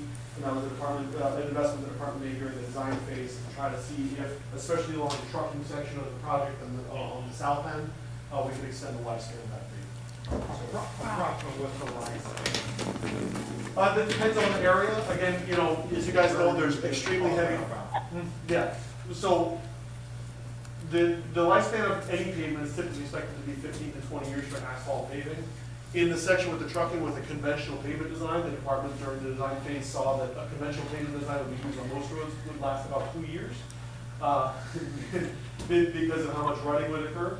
So the fiber reinforced is expected to extend that at least double, maybe triple it. But again, it's a pilot project to try this out to see if that improves it. It improves the project. So approximately 5 years. That would be until it fails departmental standards, which is 3/4 of an inch of rut. That's still vastly improved from what you currently see today. I have one quick question. This project is a $4.5 million project. It's gonna last approximately a year or two from start to finish. And my question is, are there any opportunity for local hire? I know a lot of time developer, construction company bring in their own staffing, and that's fine too, but there are always some opportunity for manual labor or whatever the case may be. You take Barfield Highway, and I'm glad it's still here, 4.3 million. That's $8.8 million. Now you put in Florida Power and Light, probably another $3 million. We're gonna have 3 major projects going on in Pahokee over the next year for a total of $10 million, and we're certainly very much appreciative of that. But my emphasis is gonna always be, if you can, considering hiring some local folks in some of these projects that we're doing in our city. With these projects, because they've already been, they've already contracted with Ranger Construction, local individuals would have to apply through either Florida Department of Transportation or through Ranger to be able to work on projects that are throughout the state. We unfortunately don't have any control over local hiring for these projects because we've already contracted with the construction company. Yeah. Now can I answer that? I would say that our contracts in the department do require, and Hernando and I, Hernando's my project engineer that's going to be on site on a day-to-day basis. We are tasked with enforcing our contract, which includes equal employment opportunity specifications as well as on-the-job training to comply with federal requirements. And we do monitor those throughout the project and encourage the contractor to hire a diverse group of employees and to continuously pursue development of the workforce. Thank you. Mayor, I would just like to say, I know this is a big project. This is a great project. This is something I know almost 4 years ago that we were fighting, trying to get especially sidewalks up along from Shirley Drive, because that's a dangerous roadway where people walk at. Also in here where the track story is where they were gonna pretty soon add off the road tri-rail bus stop, which would be, you know, great for this area. So this is a big plus for the city of Pahokee, for this highway, plus for these State Market Road. Then we got the Barfield Highway project, and soon, later in 2023, the McClure Project Road will be underway. So those are our major roads in this area. We know infrastructure is number one to even help to contract business to come to your area. So this is a big plus for the city of Pahokee.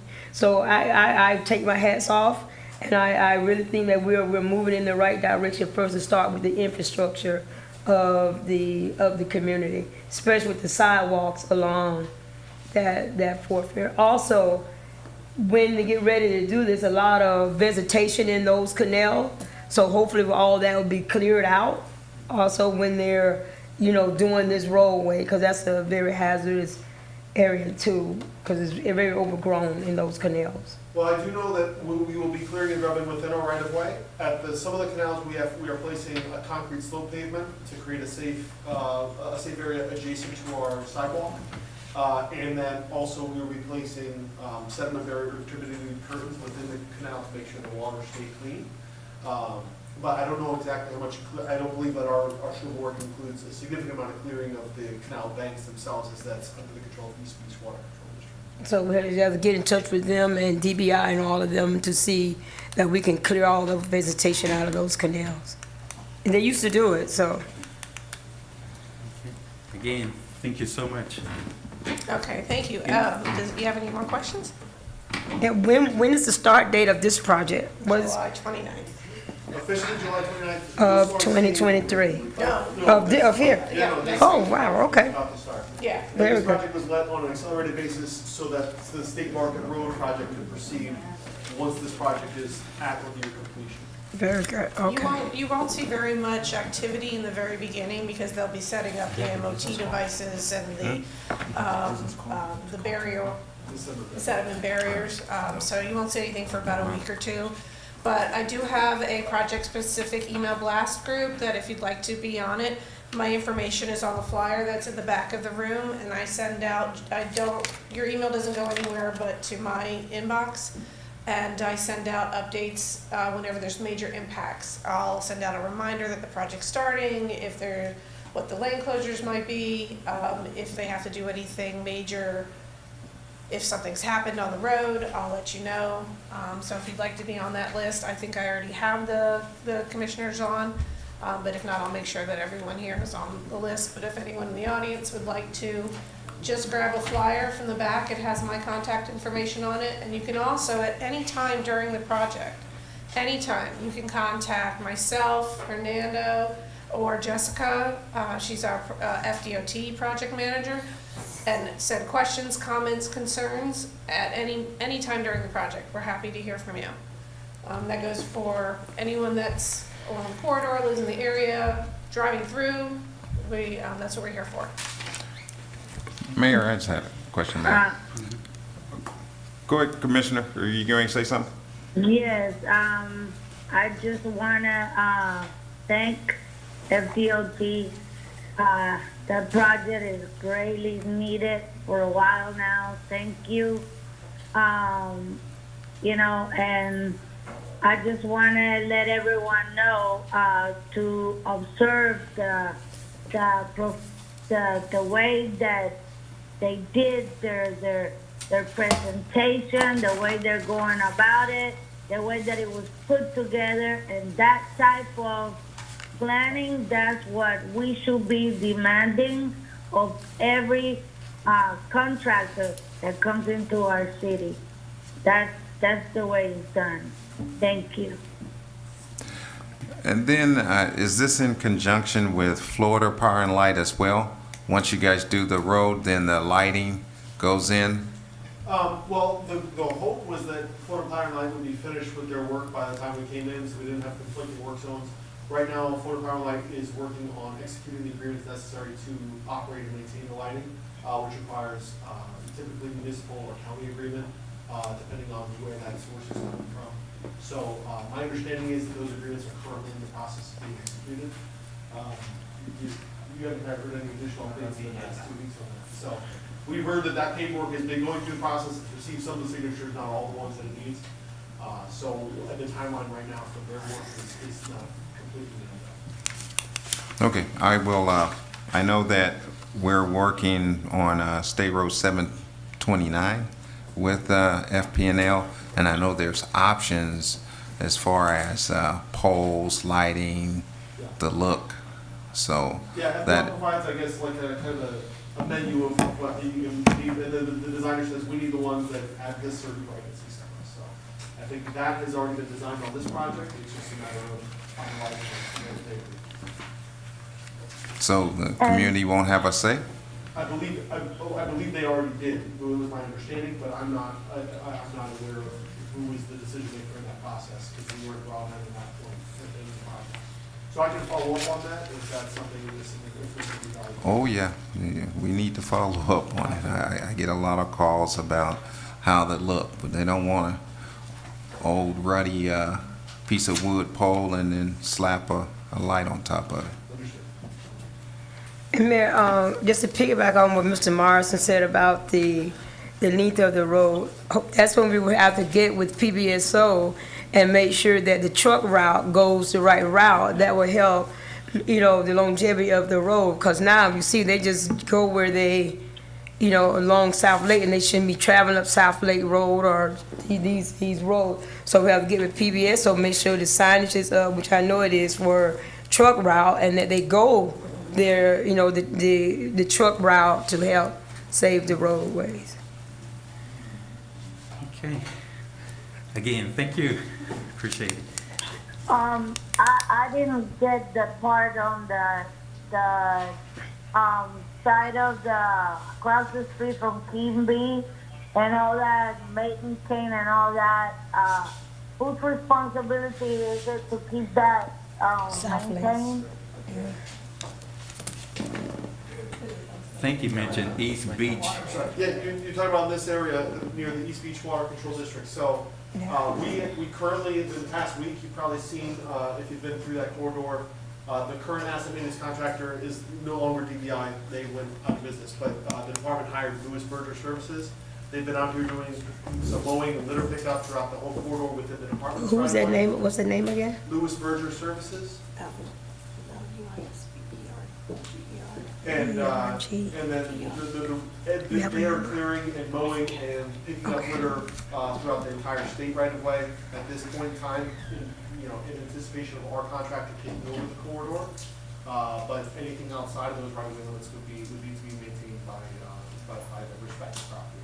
Okay, that's what I need to know. So my question is it DOT, the one that's responsible for the maintenance?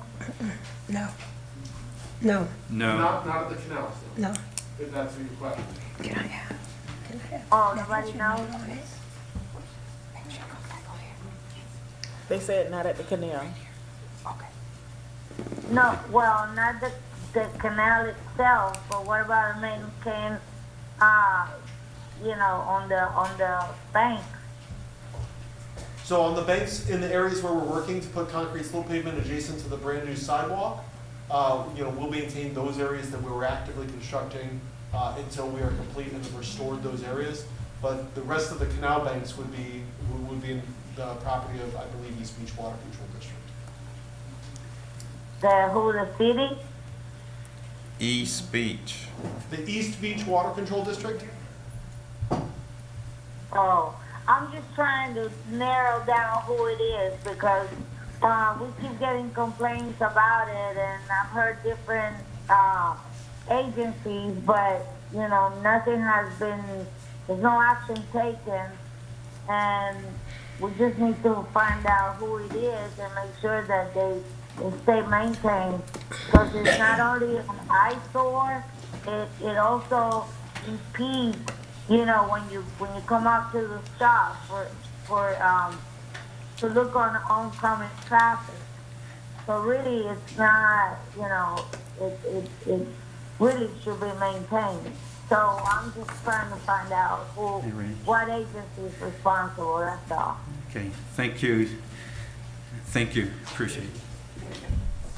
Our next topic would be the city beautification ideas. Mr. Lucas? Yes. Mayor, Ms. Washington? there's number 3, the Empower Healthcare. Are they still here? Yeah. Yes, I'm sorry. Empower Healthcare.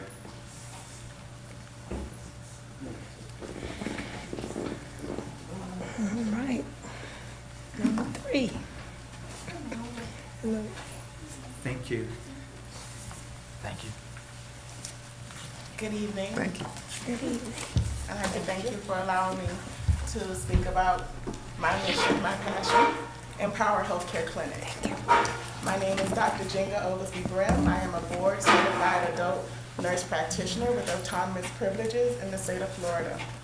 I have been in the medical profession for over 20 years, working in heart transplant, lung transplant with artificial heart disease as well, and in primary care. For the last 10 years, I have been proud and blessed to be able to come out to the Glades community to provide health care in the homes of individuals. It was doing my work within the homes and for the residents of the Glades community that I noticed that there's a huge disparity in health care. Because this is my mission, that does not sit well in my spirit. I went home and spoke with my husband about it, and he said, well, you have the power to do something about it. And with that, me and with the Community Foundation and some of the wonderful residents of the Glades community, I decided to open Empower Healthcare. It's important to me through Empower Healthcare to advance and prevent health equality. I want to build a strong partnership with the community by creating community engagement. Our clinic is located in the First United Methodist Church of Pahokee. They want to partner with the community as well because we are supposed to function as the hand and feet of Jesus, and I hope that it's okay to say that. It's okay.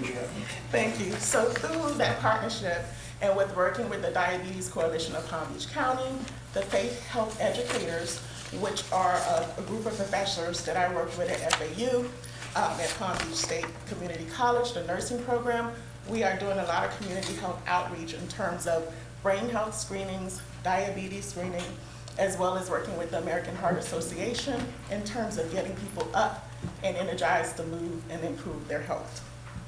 I want to build bridges to unify. By creating community engagement, we're unifying. We're a primary care clinic that focuses on managing some components that are key to the Glades community: diabetes, mental health, high blood pressure, heart disease, and more importantly, prevention. I'm very focused on being proactive, not reactive. We want to focus on chronic disease management control. That means if someone has diabetes, we want to help them get it controlled. We want to teach them how to advocate for ourselves. We are our own best advocates, but if we don't have the proper tools to do that, how can we advocate for ourselves? So that's very important to me. I want to make healthcare affordable. So, Empower Healthcare, how do we service our members and our patients? We accept Medicare and Medicaid, and we're waiting for some approvals from some commercial providers like Humana and Aetna and United Healthcare. Some of them have already closed their markets to any more providers in the Glades community. For example, Aetna has already said no. How can you say no when there is a shortage of medical providers in the Glades community?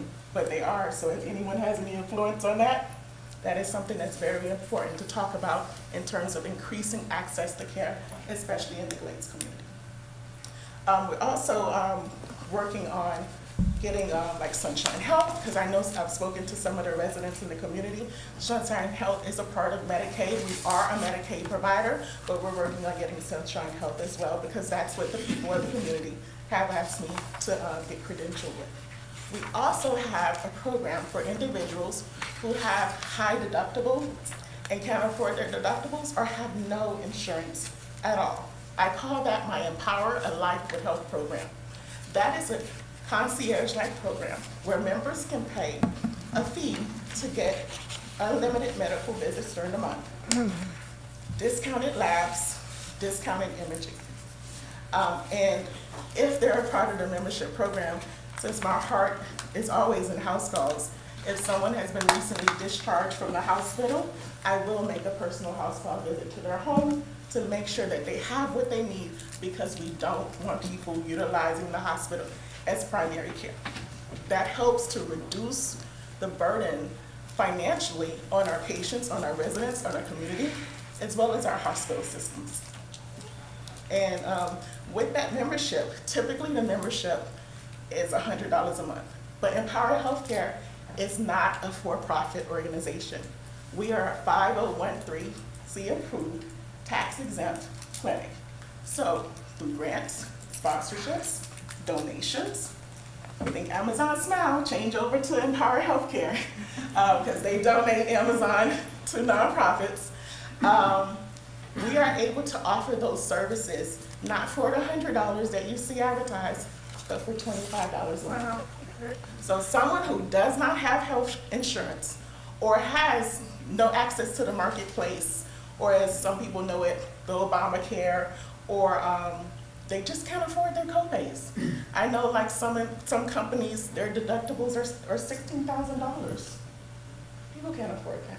So they can get all that care for $25 a month because we will have the grants, the endorsements, and the sponsorships. And our clinic also has a dispensary. Some people have conditions that they don't want to run into Aunt Joe or Aunt Sally at the pharmacy. And there is no Walgreens or CVS on this side of town. So they may not have access to transportation to get their medicines. And some people don't trust, respectfully, the mail system delivering their prescriptions at home. So we have a pharmacy within the clinic that will be opening. Any questions so far? Sounds good so far. Yes, sir. You said 25 per month. Per month. That's individual, you have a family plan. I only take care of 18 and over. So if it is a family plan, we'll work something out. We'll do something on a sliding scale for families. Thank you. You're welcome. Any other questions? Okay. And we also want to make healthcare safer. Some people, unfortunately, they aren't, because of their high deductibles, aren't able to go to a primary. And there's also, respectfully, a limited access to specialty care. So one way that I've helped to solve that issue is to do a partnership with the University of New Mexico called Project ECHO. Project ECHO, if you look it up, there's something called Project ECHO Act, which President Obama was supportive of when he was in office. And what that is it's a community of specialty physicians, whether they're infectious disease, cardiology, endocrinologists. They will work with our clinic to care for patients who have uncontrolled issues that they don't have access to specialty care. And that is a program that's offered to the clinic for free. Okay, so now our residents will have access to endocrinology. They can have access to a cardiologist. And because our clinic, hey, I'm a woman, we will offer women's health, which, as some of you know, there is a lack of women's health providers in the Glades community. So I am an adult nurse practitioner, so I can provide women's health, but I'm also bringing on a women's health certified nurse practitioner who's very popular in the Palm Beach County area. People are fighting over her services, I later found out, on Facebook on who gets to go to her office.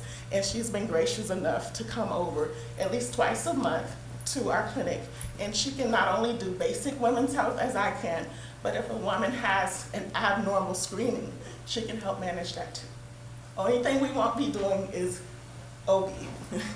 Even though she's a midwife, we won't be doing OB.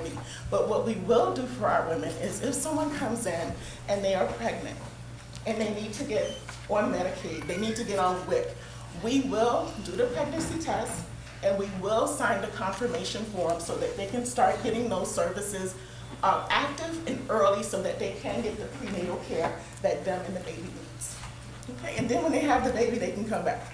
So we've been speaking with Healthy Mother, Healthy Babies, so that we can form a partnership so that if a woman comes to them and says, I need help, we can help them as well. Okay? And any questions? Any questions about the membership or insurances or anything? Okay. So we are open now. And right now we're open Mondays and Wednesdays, and I'm there some Saturdays. But we also offer telehealth as well. And I know sometimes in rural areas there can be an issue with internet services, or there can be an issue with understanding. My dad is a senior. I have to help him all the time. We're okay with having to help people to get on. When you become a patient at the clinic, you get access to a portal. And this portal allows you to text me, to call me, to even do like a FaceTime, but a HIPAA compliant private FaceTime with me where we can talk about your health. Okay? And so people really have extended access to me as a medical provider. So, and that in terms, they found that helps reduce people having issues with their health because they have a better relationship with their provider to get the care that they need. We're having a grand opening on September 10th, and I did not want the event to just be like a ribbon cutting. We've been to those before a billion times. I wanted to impact the community. So this will be a community engagement event. It's from 12 to 4. Everyone is invited. We will have mammograms there, free mammograms, and not just your basic mammograms. We're bringing in a mammogram van that does the 3D imaging. We're hoping to have the Sickle Cell Foundation there. And because my background is stem cell transplant, we're having Be the Match there. A lot of individuals that I've spoken with do not know that sickle cell can be cured with a stem cell transplant. And so we're going to have the Be the Match team come out and talk with people about how that can help cure people of cancers, as well as if someone has sickle cell disease and they meet the criteria. We're going to have, who else are we having, Miss Juanita? We're having the Diabetes Coalition will be there. I've already spoken with Found Care. Found Care will be there as well. And we're looking for other vendors. So if you know vendors that will be interested in coming to the event, we are happy to have them. Again, it's September 10th from 12 to 4. And for anyone that's here, the commission, the board, I'm willing to do a private open house. Anyone who's here who would like to come on either Friday or Sunday. On Saturday, I can't do it because I'll be in Riviera Beach at the Leroy Jefferson Medical Society doing diabetes testing in Riviera Beach. So that's why I can't be on Saturday. But Friday or Sunday, I'm welcome to open up the clinic to give you a tour. Well, I thank you so much for your time. Mary, I think this is very good. You know, we have a lot of residents in our community that do not have Medicare, medical insurance. Mm-hmm. So to hear this, and I know some that have a high deductible, you know, and can't meet it. So I think this is very good. But I do know a vendor that probably would be interesting coming. That they just started out. Also, there's a nursing program. You know, they visiting nursing. They just started out and they shooting out CNAs like wildfire. And so I will get in touch with them, and I know they will come out and be a vendor there also. But this is very good for the community. I definitely agree. And the $25 a month cost, can't beat that. That's amazing. Wonderful. Okay, our next presentation would be the city beautification ideals.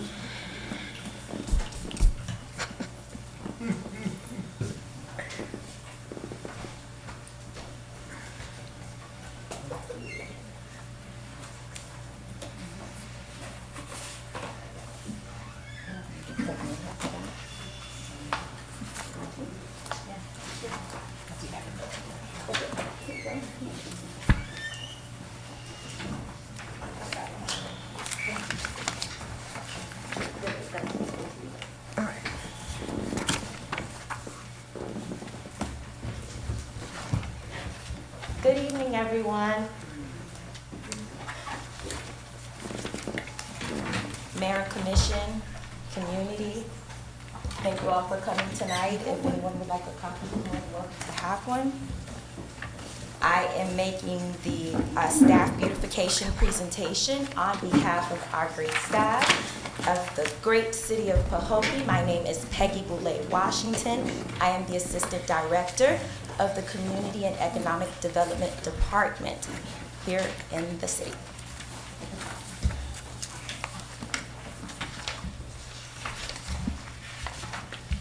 I like to start my presentations out with a quote.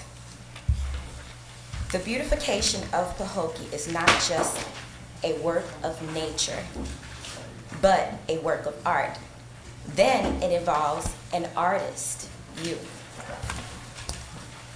Next slide. Trees and mulch. So there are several areas that the staff wanted to focus on, namely the Public Works Department, who is hands-on, as you all know, with the city's beautification efforts. So one category that we wanted to tackle are trees and mulch, and they work in tandem with each other. There is an area on South Lake Avenue and MLK Boulevard that meets, and we would like to address that entire avenue of South Lake that encompasses the palm trees that were donated to the city in honor of the storm of 1928 victims.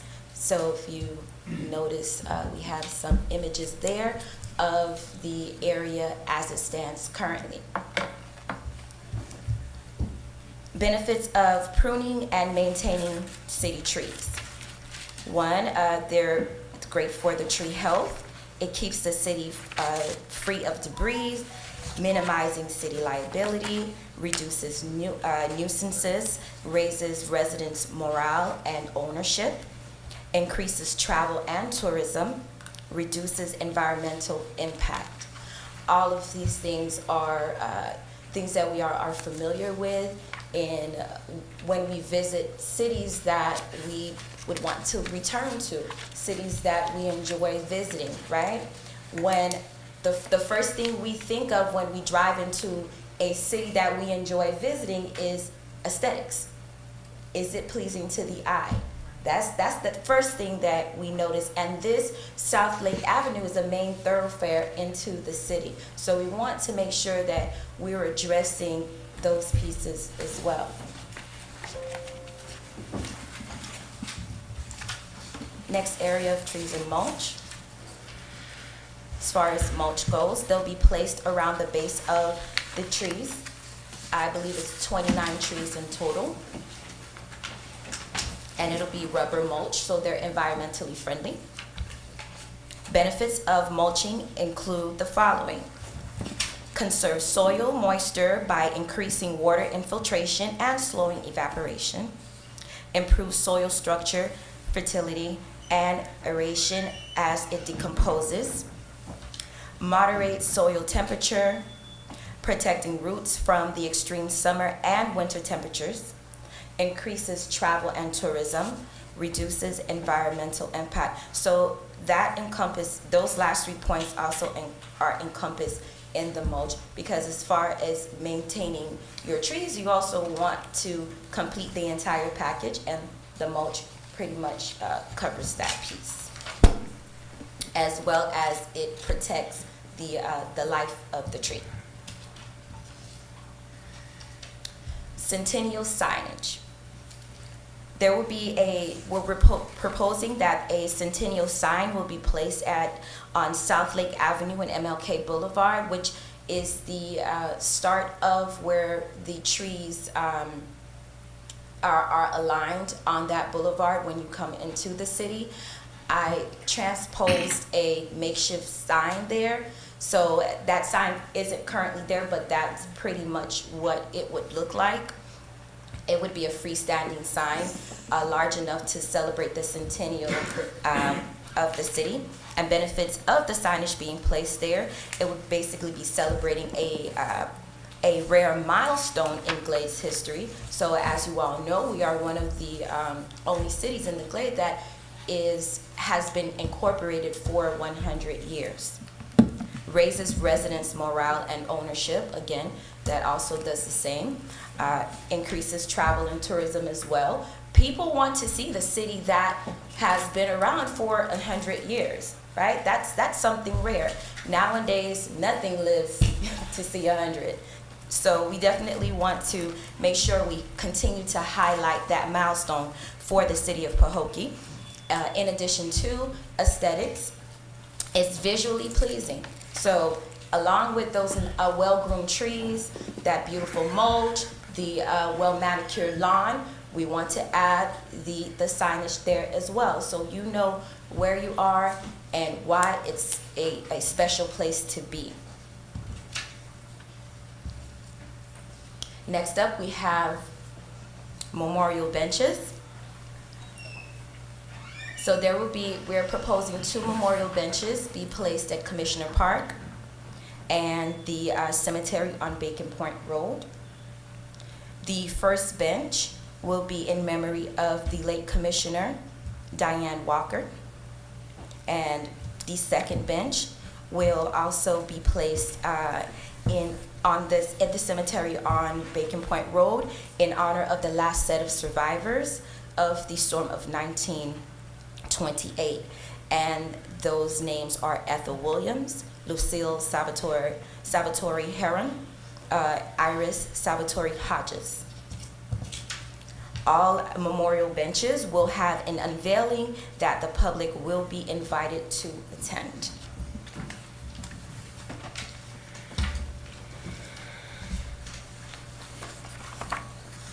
Next up, we have cost. Everybody wants to know, how much will this cost? Well, estimated costs are based on the average price of the research items. So for tree pruning and maintenance, we will basically need a bucket truck. So the average price of a bucket truck daily rental is about $500. For mulch, for the palm trees, for 2 pallets, which should be able to cover the bases of those trees, it's about $3,000. For the Centennial Signage, that's about $500. For the memorial benches, both benches average at about $3,000 as well. And that concludes my presentation. Until next time, thank you so much for your time and your attention, and we look forward to continuing to progress with the city of Pahokee and make this city a city that you can work, eat, and play in. Just quick question on the memorial benches, the Yes. one at the cemetery on Vacant Point Road. Have the city assessed noticed anyone that have even entered into that area outside of Public Works mowing or keeping the grass cut? I mean, I think it's a great idea, but to me, it's going to be a bench that's just tucked away that no one is actually going to see. And I may be wrong. Some people may visit there.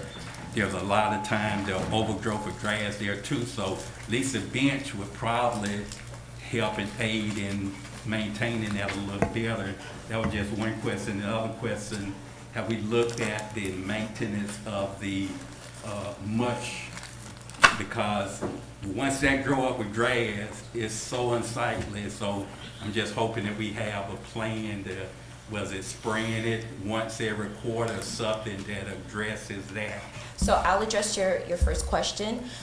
For the cemetery on Vacant Point Road, the reason why we gravitated towards that cemetery versus Port Mayaca is because Port Mayaca already has a memorial for the victims of the storm of 1928, and because there are victims that were also buried at that site, the city figured that it might be another site to honor the memory of those victims.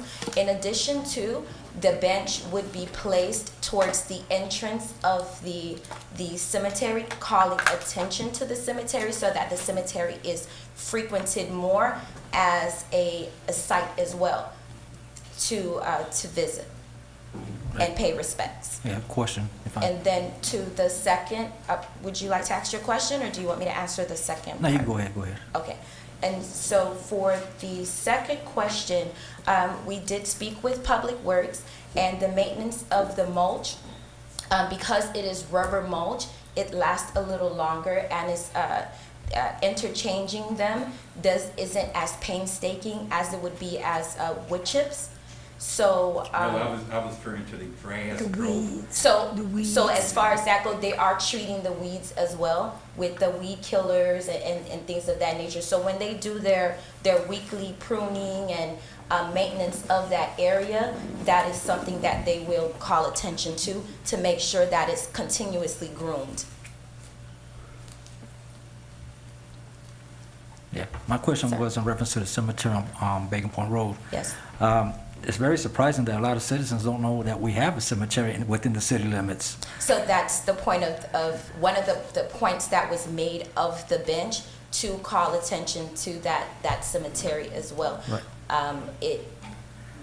I think it's a good idea, but is there any other way to let people know, like, this is a cemetery other than just a bench, like a sign or something? Yes, so the benches, they come with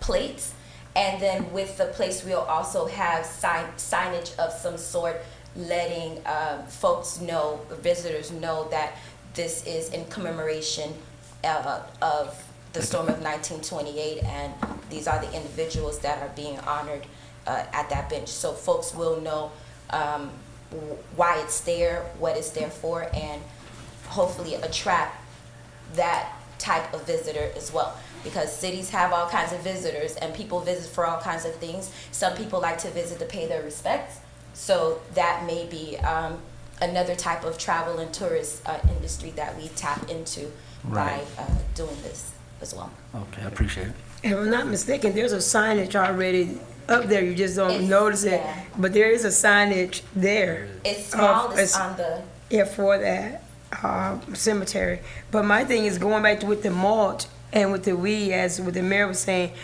you know, sometimes they put that heavy plastic down first, and then they put the mulch and stuff on that will help prevent some of the weeds. And the guard barriers. And the guard barriers from coming, so that would be a good idea. So those are things that also have been discussed to guard against the mulch being unsightly or messy, you know, when it storms, hard winds, residents walking through the area, those types of things. So we've also taken those situations in consideration, and we are making sure we put in great effort to maintain the areas that we address. And in the future, we are also looking to add trash receptacles throughout the city that will be wrapped with artwork commissioned from a local artist within the city. So you'll be seeing a presentation about that as well. Cost and so on and so forth will come with that project. Thank you. Thank you. We're going to move on. The next item. Have a good evening. Next item is our consent agenda. We have one resolution, Resolution 2022-28. City Attorney.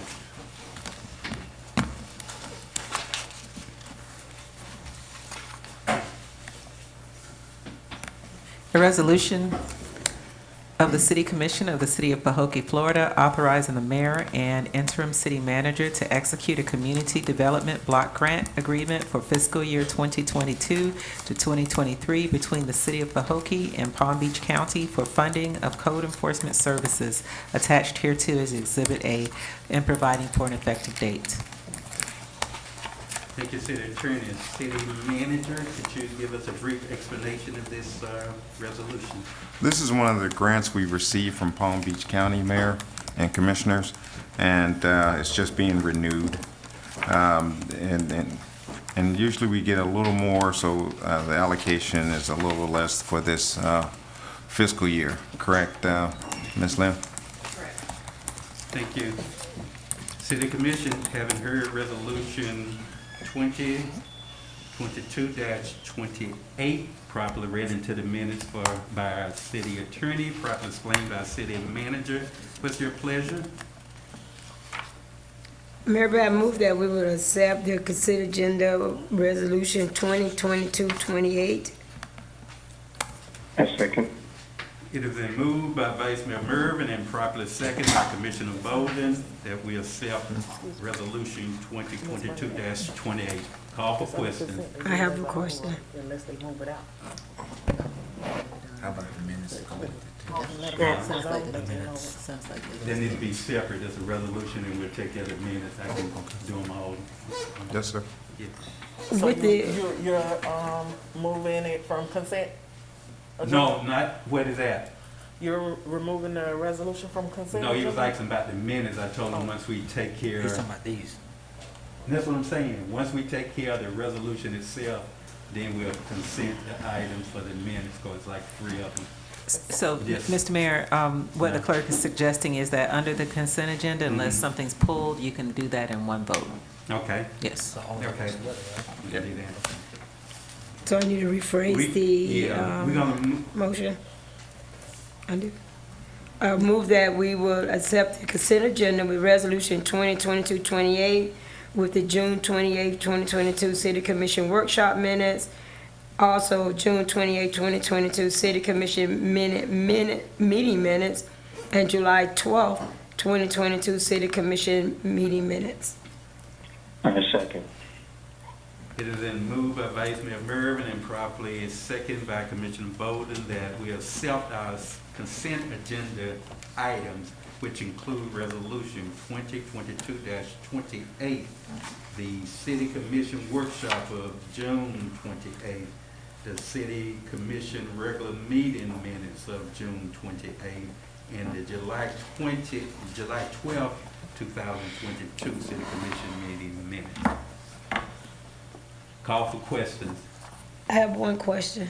With the resolution of, with the CBD grant, probably have to ask Lynn, since it went down, it was decreased from what the county normally would give us, how does that affect the position of the code enforcement?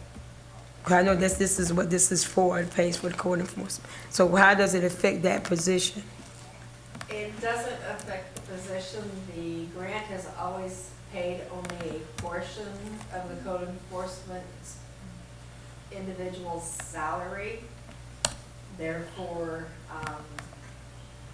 when Palm Beach County gets their allotments, they separate it, and their allotment changes from year to year, and when they allot it out, it's allotted to each community by our population. They received from the department that does this portion of it, received less from the county for making the CDBG grant for code enforcement. Therefore, they have less dispersed to all the communities in Palm Beach County.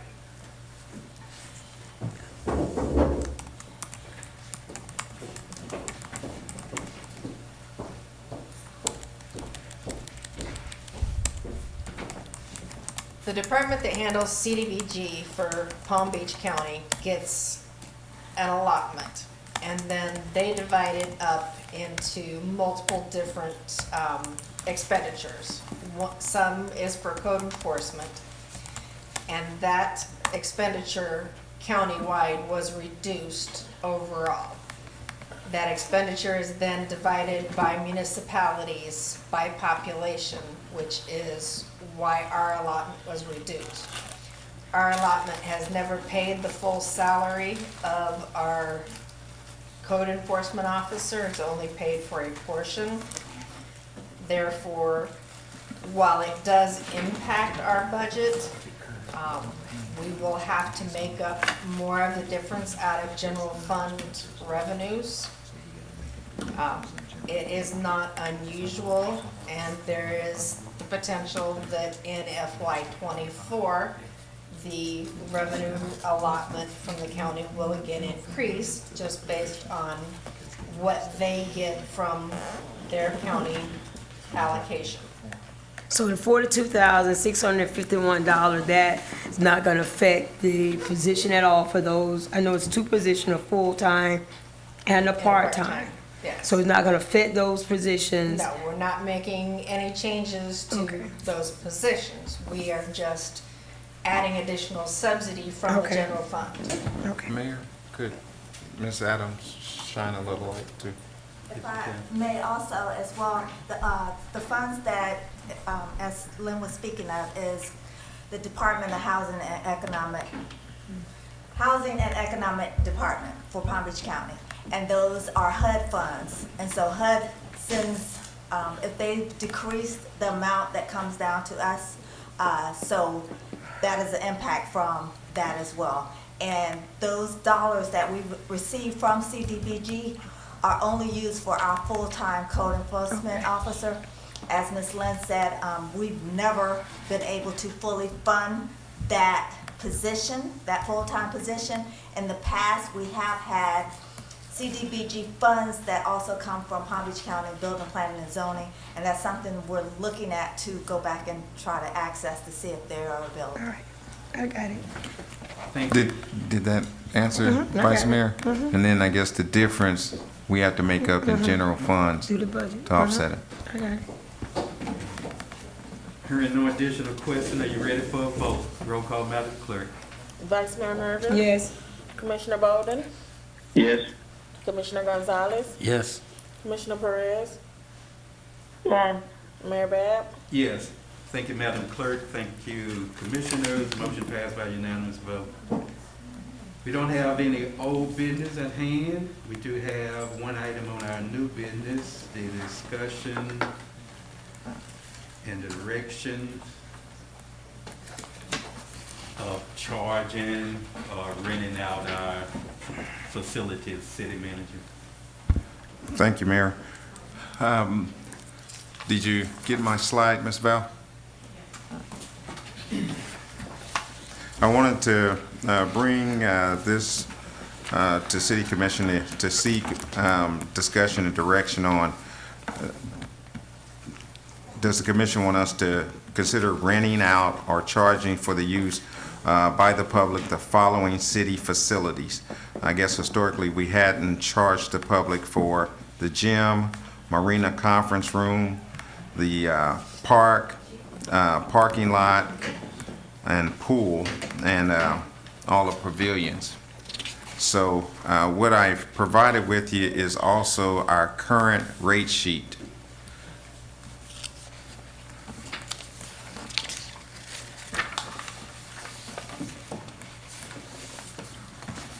So we're seeking approval from City Commission to perform a rate study of other cities for contracts and pricing, and to bring it back to the Commission with recommendations.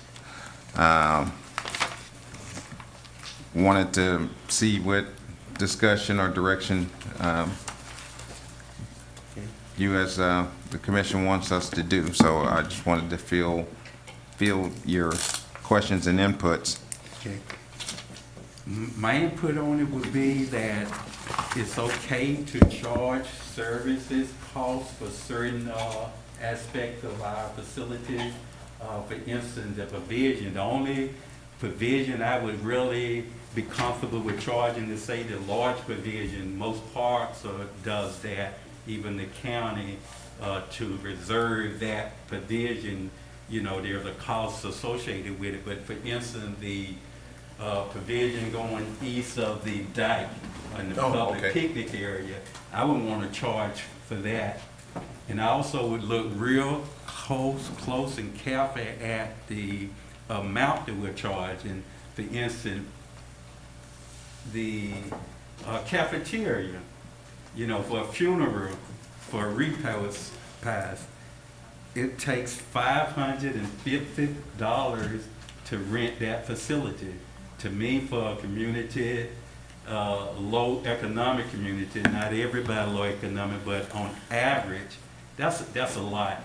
That's a lot. So I would be just really cautious on the amount. You know, let's make it a affordable rate that, you know, we're deriving some benefit from renting it out, but we're not really putting these folks in a real financial bind.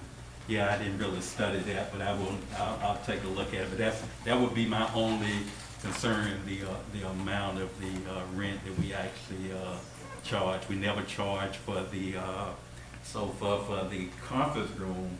But again, if you have an event here and that facility costs you, you know, $600-700, to me that's extremely high when you compare what the county charging for the Canal Point facilities. So let's make it competitive and make it where our residents feel that it's not really costing them out of utilizing some of our facilities.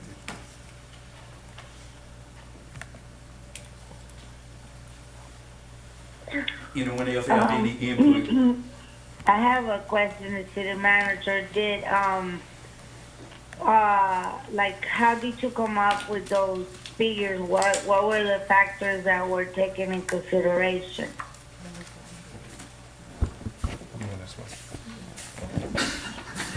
Well, I wasn't here when these rates were done. I see that they were changed in April. This is as of April 12th. That was the same day I came on. So I don't know how they conducted the study, but we would do a reassessment of that and take in mind people's wallets. Oh, sure. I mean, I agree on charging for the different venues because I know, there's wear and tear, and I know what it takes just to turn the key and open an establishment, because just in the running of the air conditioning and everything else from the staff, afterwards cleaning it, anything that is messed up that you're going to have to fix because something always going to get messed up. Also you have the liability insurance that you have to carry. I know there's a lot of expenses involved, but also it has to be something reasonable and compatible too. We can't compare ourselves with Wellington. We compare ourselves to Douglas, South Bay, smaller communities when it comes to that matter. And Mayor, if I can say, so this study was compared to local cities around the lake, South Bay, Belle Glade, also even down from Okeechobee, Clewiston to Indiantown. We compared it to different areas before they came up with these prices. So they did look into areas around Lake Okeechobee before making a decision. And some of our stuff had better amenities, and they still charge more than we were. Charge a higher fee. Okay. So the study was did before bringing this before the commission. and if I can say, I know before, I think the last city manager, as Ms. Tijuana said, because he did look at it, he said we had the lowest amounts around the whole, from Wellington on back, from Okeechobee back this way. And honestly, you saying, but it's only was $400 for the rental. It's just $150 because they don't have to clean up after themselves. That's your maintenance fee, and then you just have they do get $100 back deposit. So it really is a low. This is a low rental fee. It's a low rental fee. Yeah, but I'm gonna go back to just $500 is high for most folks to come off. Well, it's not really $500. I was using the cafeteria. That's what I'm looking at. Okay. The cafeteria, one of them is $400 for the rental, and they're paying $150 for somebody to come in to clean it. They don't have to clean it. Then they're getting $100 back. This is what it says right here. And the only thing non-refundable is $25 application fee, non-refundable. But like you say, you have. Okay, I can see it here, but the cafeteria was different. The cafeteria was a total of $650 with residents getting $100 back. That's because the last city manager, you can remember, was charging for them to come in, what, $75, $100 just to come in 30 minutes early or something like that. High. Maybe this one is a little lower, which is good, and that's what I'm asking for. But I was using that the previous cost to rent that cafeteria, even if it's lower than anybody else. I'm looking at our residents, our city. You got to do the comparison, and that's good that we did that. But I'm even looking for something that's really comfortable for our own residents. And $400 may not be high, and I'm not saying it is, but overall, that's what I was just comparing. I know when people have called me about the cafeteria, and I was a little at ease having to tell them the actual cost of it. You know, it's $650, which you get $100 back. Your total cost would be $550, but that was previously. So this is actually a little lower than that, which is a good thing. So back in the days, they used to use most of the churches will allow free passes because they all got, banquet halls and stuff like that, or mess hall, or I don't know what they call it. But, I don't understand. We got, 50-something churches in Pahokee? Where's our humanity in that? Where's Jesus in all this? Because I let people use my place for repass, and they've all been for free.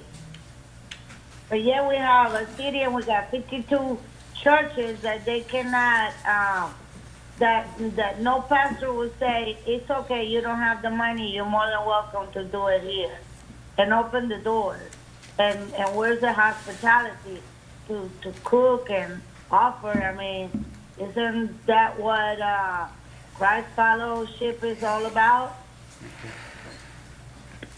And I'll say one last thing, and maybe it could be just a differential slightly if it's a activity that's not generating funds, like say like a dance. And we don't have the gym in here yet, but I'm looking for your proposed cost even for renting that out. But say using the cafeteria, if you're having a dance, maybe it should be slightly less than if you're having a repast after a funeral or something like that. Possibly. I'm just throwing things out that don't have to stick, or just something you can think about. Now, Ms. Warner handed me her laptop to say that South Bay does hourly by the hour, renting out facilities and things like that. I guess concern is going to be whether we want to partner or not partner with activities. Then there's security, police, or private. There's we have issues with our facilities needing to be updated and brought up, or roof, or ACs are really tying us where we can't really do too much. We're losing monies on it, for example, the cafeteria, because we have to go and do so much to update it. But I can bring these options. I can put things together, and then I'll run them by Ms. Bernadette, and she'll let us know contractually if we can do certain things, right? And give the people options. and see how you guys want to move forward with it. I just wanted to discuss it because it's hard to tell a person no when they're trying to do things in the city. And I'm not here to stand in anybody's way to have a good time, or if they charge, then how do we incorporate someone who's charging at the party? So we need to be a little progressive in our thinking and work with them, and then we're going to have more accountability with staff to sit there during those times and make sure rules aren't being broken. So.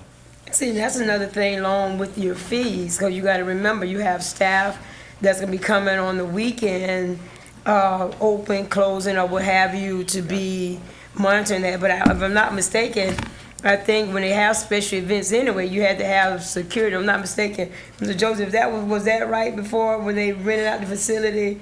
The person who rented had to have security for some certain events.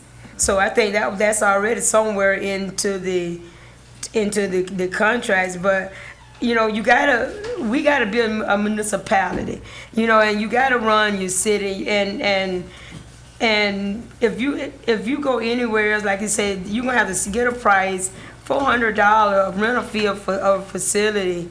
I don't really think that's much if you rent a facility. You're looking at liability, you're looking at staff, you're looking at water, you're looking at lights, you're looking at all of that that's going to be useful.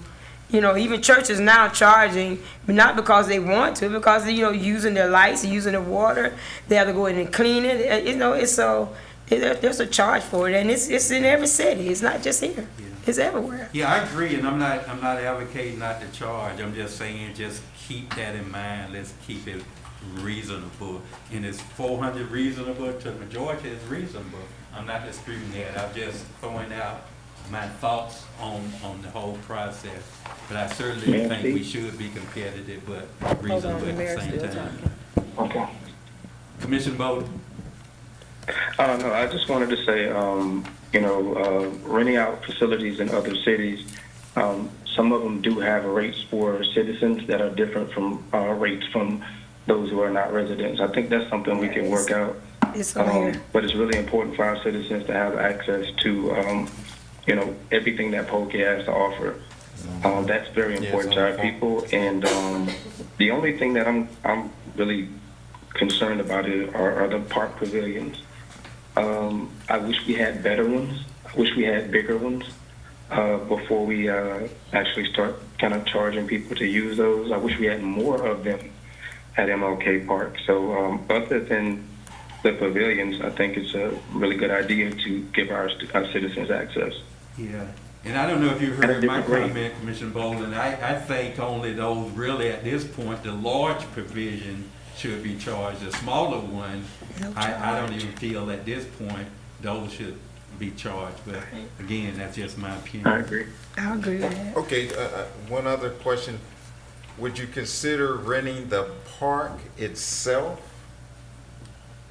to someone, or is that not on the table for consideration with the commission? I would think the entire park to rent out to somebody and exclude someone on that day, I don't agree with that.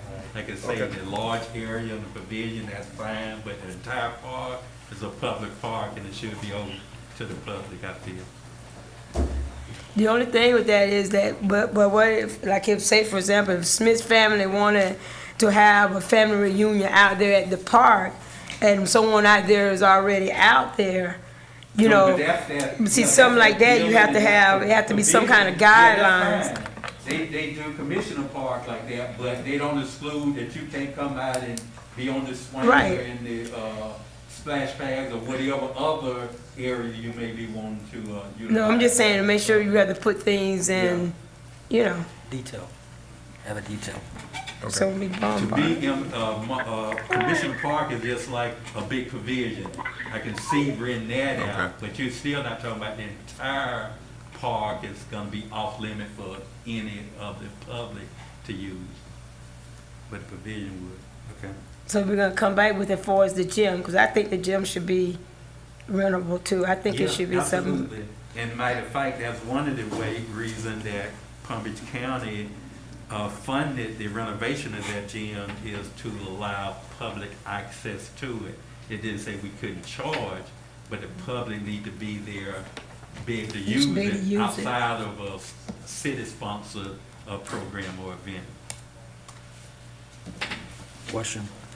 Now, I see he has the marina, May I speak? the marina Hold pool on there. on, Commissioner Perez, Gonzalez Commissioner is Gonzalez coming. speaking. It shows the marina pool on there. From my understanding, the marina pool, Oh, okay. from my understanding, that belongs to the RV park. So how will that work if it's already for them? That's like taking away, and the people living in the RV park are paying for something that's open to the public. To me, to be honest, that pool, we can or should find a way that we can generate some income from the utilization of it. Still allow the campus, is that part of their amenity to still use it, but some kind of way we still need to look at that. We don't have a place in Pahokee to swim at all, and the kids are going up there unauthorized, using it. We got to find a way that we can or should be able to rent it out for different activities or whatever. That's just my thinking. We should try to find a way to do that. Because I don't have a major concern including the pool rental in there. I don't want to sound like bad, but and I know I said that before, that we should find a way, but thinking about it, it really won't be really fair to the campers that come into your city and pay for it, because that's one of their amenities that they pay for, to come and have that. It's like I said, it's not much for them to do either if they're up there. So it's one of their amenities that they pay for, and that is included in their packet. No one So I understand that there's not much here to do, but I look at it like someone even said, just because you have a pool at your house, you have a pool at your house, you got a pool at your house, and just because there's nothing to do, should I open up my gate and let them come in and utilize it? So this is a liability issue. It's a lot of demographic. I don't. It's to me, it's a hard fix for me. It's almost like when you go to Holiday Inn and you rent Holiday Inn, they have a pool. Days Inn next door don't have a pool.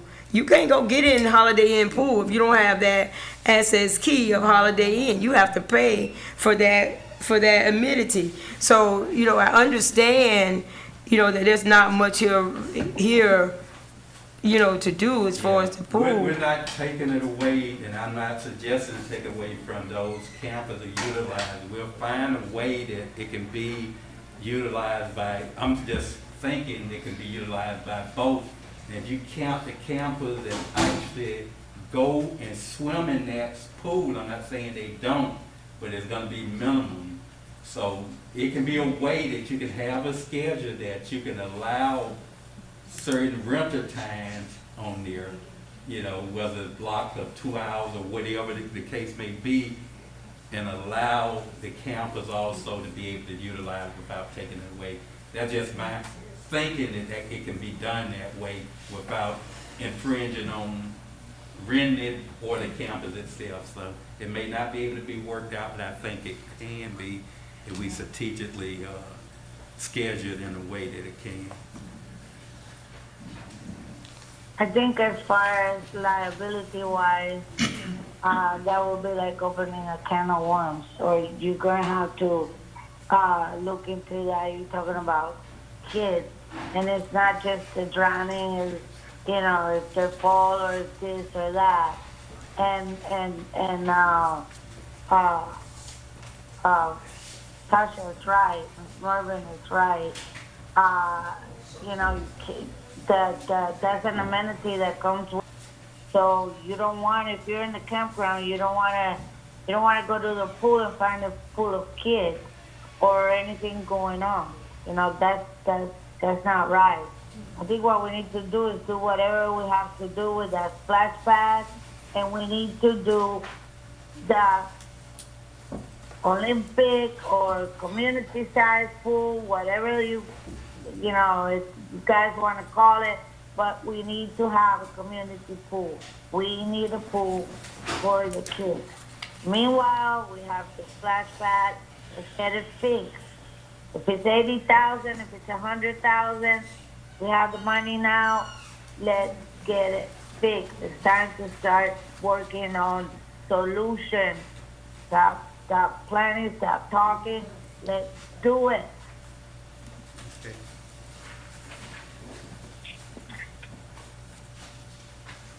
So are we saying that it may be a better idea to take the marina pool, make that off limits, and then stick with the water theme along with the splash pad and get a pool out there as well? Is that what we're saying? There or anywhere, that's what we need to do. I mean, the marina, it's you have a restaurant, you have the campground, you have that. That's a separate venue. We keep the kids' activities in kids' activities. You know what I mean? That's my opinion. And then it's like it is. You need to look into all kinds of liability issues when you're bringing kids, and it's a different. I don't know. The policy needs to be different. I don't know. These are things that we need to consider into looking into that. But I said if we already have the splash pad, let's work on it. Let's do it. Let's do whatever it takes. Yeah, we're talking about the splash pad, though, but that's really, to be honest, for toddlers. I mean, a real minor team, a real low-end team. Tear it up and upgrade it. It's good, and we definitely need to aggressively try to get it fixed and up in operation, but it's still not a substitute for a pool itself. That's a toddler little park, little splash pad. So should we stick with the water theme at that park and put a pool out there, a community pool? Does it Martin Luther King or Commissioner Park or wherever, we definitely want to try to pursue, having a pool built. We got that land just adjacent to MLK, I'm going to say Commissioner Park, where a pool used to be. So we have the room, we have the space. So I think that would be a good ideal to pursue.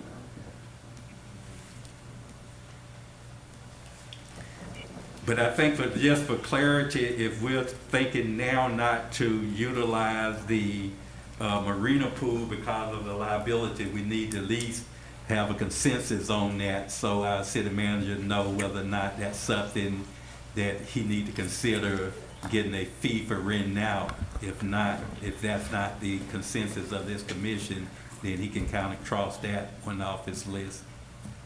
I don't know if we just want to take a little count or a vote on whether or not we think that's a good idea or not. That's fine.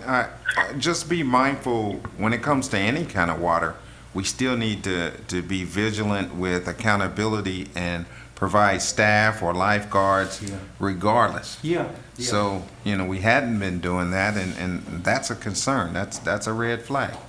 Yeah. And we talk about liability, but basically everything we do is a liability. You try to minimize your liability, but it's always a liability. So Commission, if we can just take a count of, see if we got a majority of wanting to have the city manager explore the rental of the pool, or just eliminate that from consideration at this time. I think we just should take at least a voice vote on it and see what the consensus is. And we'll start with you all, Commissioner Perez and Boland on there. Just yay or nay on the pool rental right now. What are we voting now? Determine whether or not the city manager need to look at renting out the marina pool or not. Some people say it's a liability, some say we don't, some say, well, I say we could or should, but let's take a vote on whether or not we should or not. Okay, but wait, because we were talking about opening to kids, and now we're talking about renting it how? That's the details If I staff would wanna have to have a come pool- up with if we Wait, agree to doing it. You're talking about if I want to have a pool party, I could rent the pool and have a party? Is that what type of rental you're talking about? That's one option, or charge per head to come to the pool. The only issue I have with that is that it's part of the campground. That's the amenity for the Vote campground. yes, okay, but vote yes and no so we'll know whether or not to have them pursue that or not. So that's, I'm just trying to get a quick head count so we can move on. They don't need a motion. Are you in favor of the rental of the pool or you're not? Consensus. You can hear me, Commissioner Perez?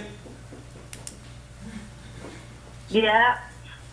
Well, but you say he's gonna explore the liability and everything that it entails. Also, you got the vandalism and to the campers. You know, I've had calls that stuff has been missing from there. That you know, The question is, do you think it's a good idea to explore the rental of the pool or not? Okay, and I suppose I'm the first one? Yeah, you can be the last if you want. We're just trying to get it done. Okay, well, right now, I would say no. Okay, thank you. Commissioner Bolden? Well, I'm kind of on the fence with this one. But regardless, I think there needs to be a lifeguard out there, maybe two, doing shifts up until a certain time. I'm leaning toward yes, but I do understand the challenges with that. It is an amenity for the campers out there, and we wouldn't want to kind of get in the way of that. So, like I said, I'm leaning towards yes, but like I said, my issue is getting in the way of those people who would pay for that as an amenity. And that will be part of the administration to make sure that don't occur, that if it does, it'll be minimized where the campers won't be able to enjoy and utilize the pool. But that definitely would be a consideration. Yeah, I think as long as we could, accommodate them in whatever ways possible, I would say yes. All right. Oh, one thing, have we considered the restaurant too? That's what my thing, because it's so close adjacent to the restaurant. That's gonna be a big issue. That's gonna be a problem. So if you vote yes, I mean, you'd have to look at that if it's gonna interfere with whatever they're gonna be doing. Okay. Maybe it's times where it can be still available. I don't know. But Commissioner Gonzalez? At the moment, no. Okay. Mine is no.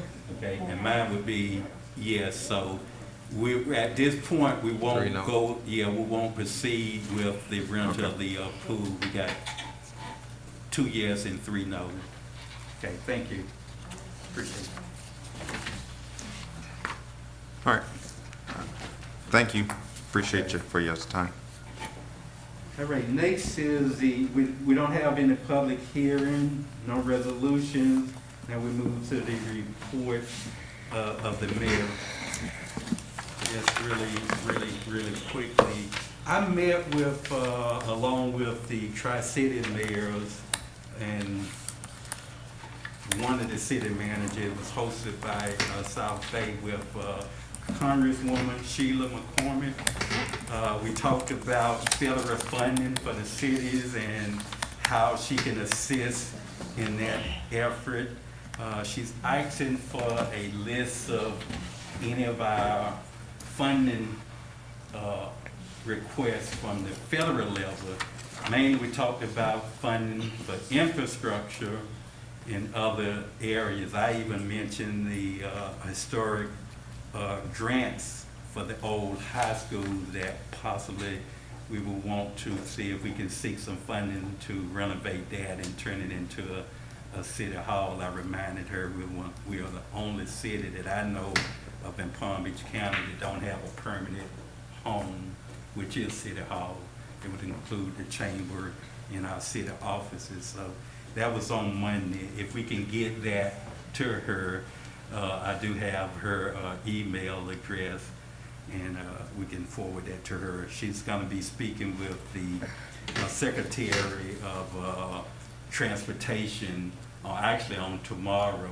So if we can email that maybe in the morning, it would probably be helpful that we can at least have her push that envelope a little further. Also this week I met with a potential developer of the old City Hall site for a possible hotel, just to get an update, just for discussion. And one of the suggestions to try to do it in a more economic means, and the suggestion that came out was to build a 50-room hotel with conferences, ability to host conferences and other events there, and it would have to be 75% occupant at all times. And I think for a city our size, hopefully and preferably we can be able to do that. I also want to remind the public that our administration, and just as a mayor, I'm not taking the total lead on this. I did do some follow-up because this is something I've been trying to work on for over a year. We got some naysayers that don't think a hotel will ever come to Pahokee, and it may not, but you have not because you ask not. So we're going to continue to knock on some doors to see if we can get a hotel to commit to being built here in the city of Pahokee. I also have encouraged our city administration to go outside of that one vendor that we had. We had a vendor out of Miami who wanted to build a hotel a year or two ago with a luxury spa included in it. We got the city of Clewiston who have built about 5 brand name hotels. Let's knock on some of those doors and just ask, would you consider coming to Pahokee? We got an ideal site leading right up to the lake that you may be interested in. I'm not saying it's gonna happen. I sometimes put it out there, not as a guarantee, but to let the public know that we are pursuing this as a goal and a priority, and we want to continue to do that. As mentioned earlier, I had eye surgery, so I'm not trying to be James Bond or somebody, what you call me? Stevie Wonder. I just got some eye issues that is getting better and clearing up. So outside of that, I would say good night and thank you. Now we'll move to the city manager review. Just an update on everything. Audit findings, we're looking to respond and have that completed by Thursday, the 28th. The deadline's the 29th. The still ongoing investigation with the Inspector General. The finding from FDEP, we are in the process of doing a permit with them right now, and then we have to move forward with how we're going to find funding and start repairing the marina to keep ourselves in compliance with the state. Interviews planned next week for grant writer, clerk specialist, which would be for building, planning, and zoning, maintenance workers, administrative assistant, and executive administrative assistant. At this point, Ms. Adams, I'll have you come up to do an update on your project. Let me just finish out this list. We are also, as far as upcoming requests for proposals, or was ITB? Invitation to bids. So we're proposing the following items here. So project 647, we're gonna go Palm Beach Post, and that'll go this Friday, July 29th. Roof repairs, cafeteria, Palm Beach post. We're looking at Friday as well, the 29th. For phase 1 sidewalks, that would be on Begonia. We're going to the post. That's going to be August 5th.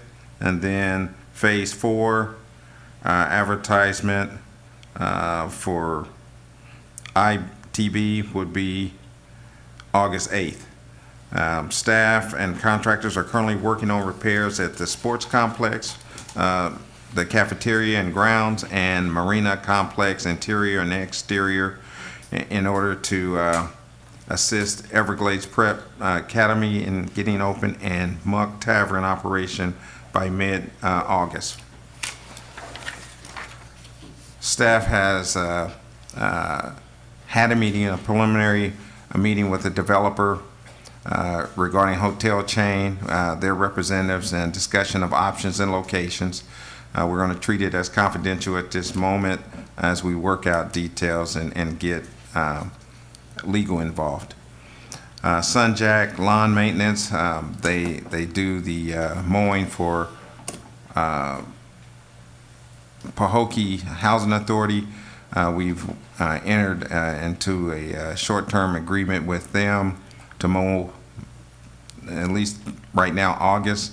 MLK Commissioner and Marina Grounds, that'll free up our staff to get to all the things that we've been backlogged on, and also reduce some of the pressure on our equipment until we get the new equipment all worked out.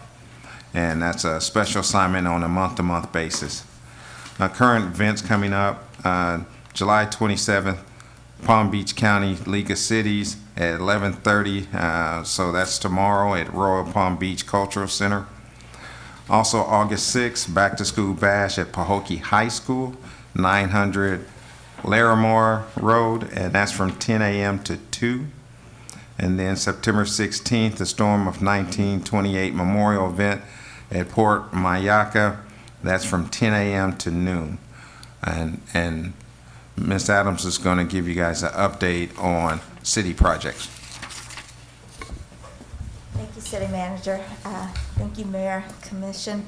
One thing I forgot to give Ms. Lucas was the ITB for 2022-02 will be advertised for McClure Road, the design. That'll be advertised the week of August the 15th.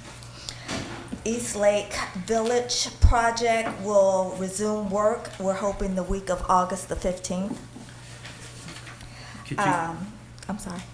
give us a quick reason why it was stopped or what happened here? If it's something that caused them not. So you mean for East Lake Village, Mayor? Mm-hmm. Okay. East Lake Village project was paused because there was, at the time, no one in the Community and Economic Development Department to run the project. So work stopped because there was reporting that was due for FDEP, and in turn, part of reporting requires that those reports are submitted to FDEP and payment process has to happen. Okay. MLK site plan project, MLK project, the site plan, we're working on the site plan to have that submitted, and then hopefully we can move forward with that process as well. One other thing I just wanted to mention, Mr. Lucas mentioned those first three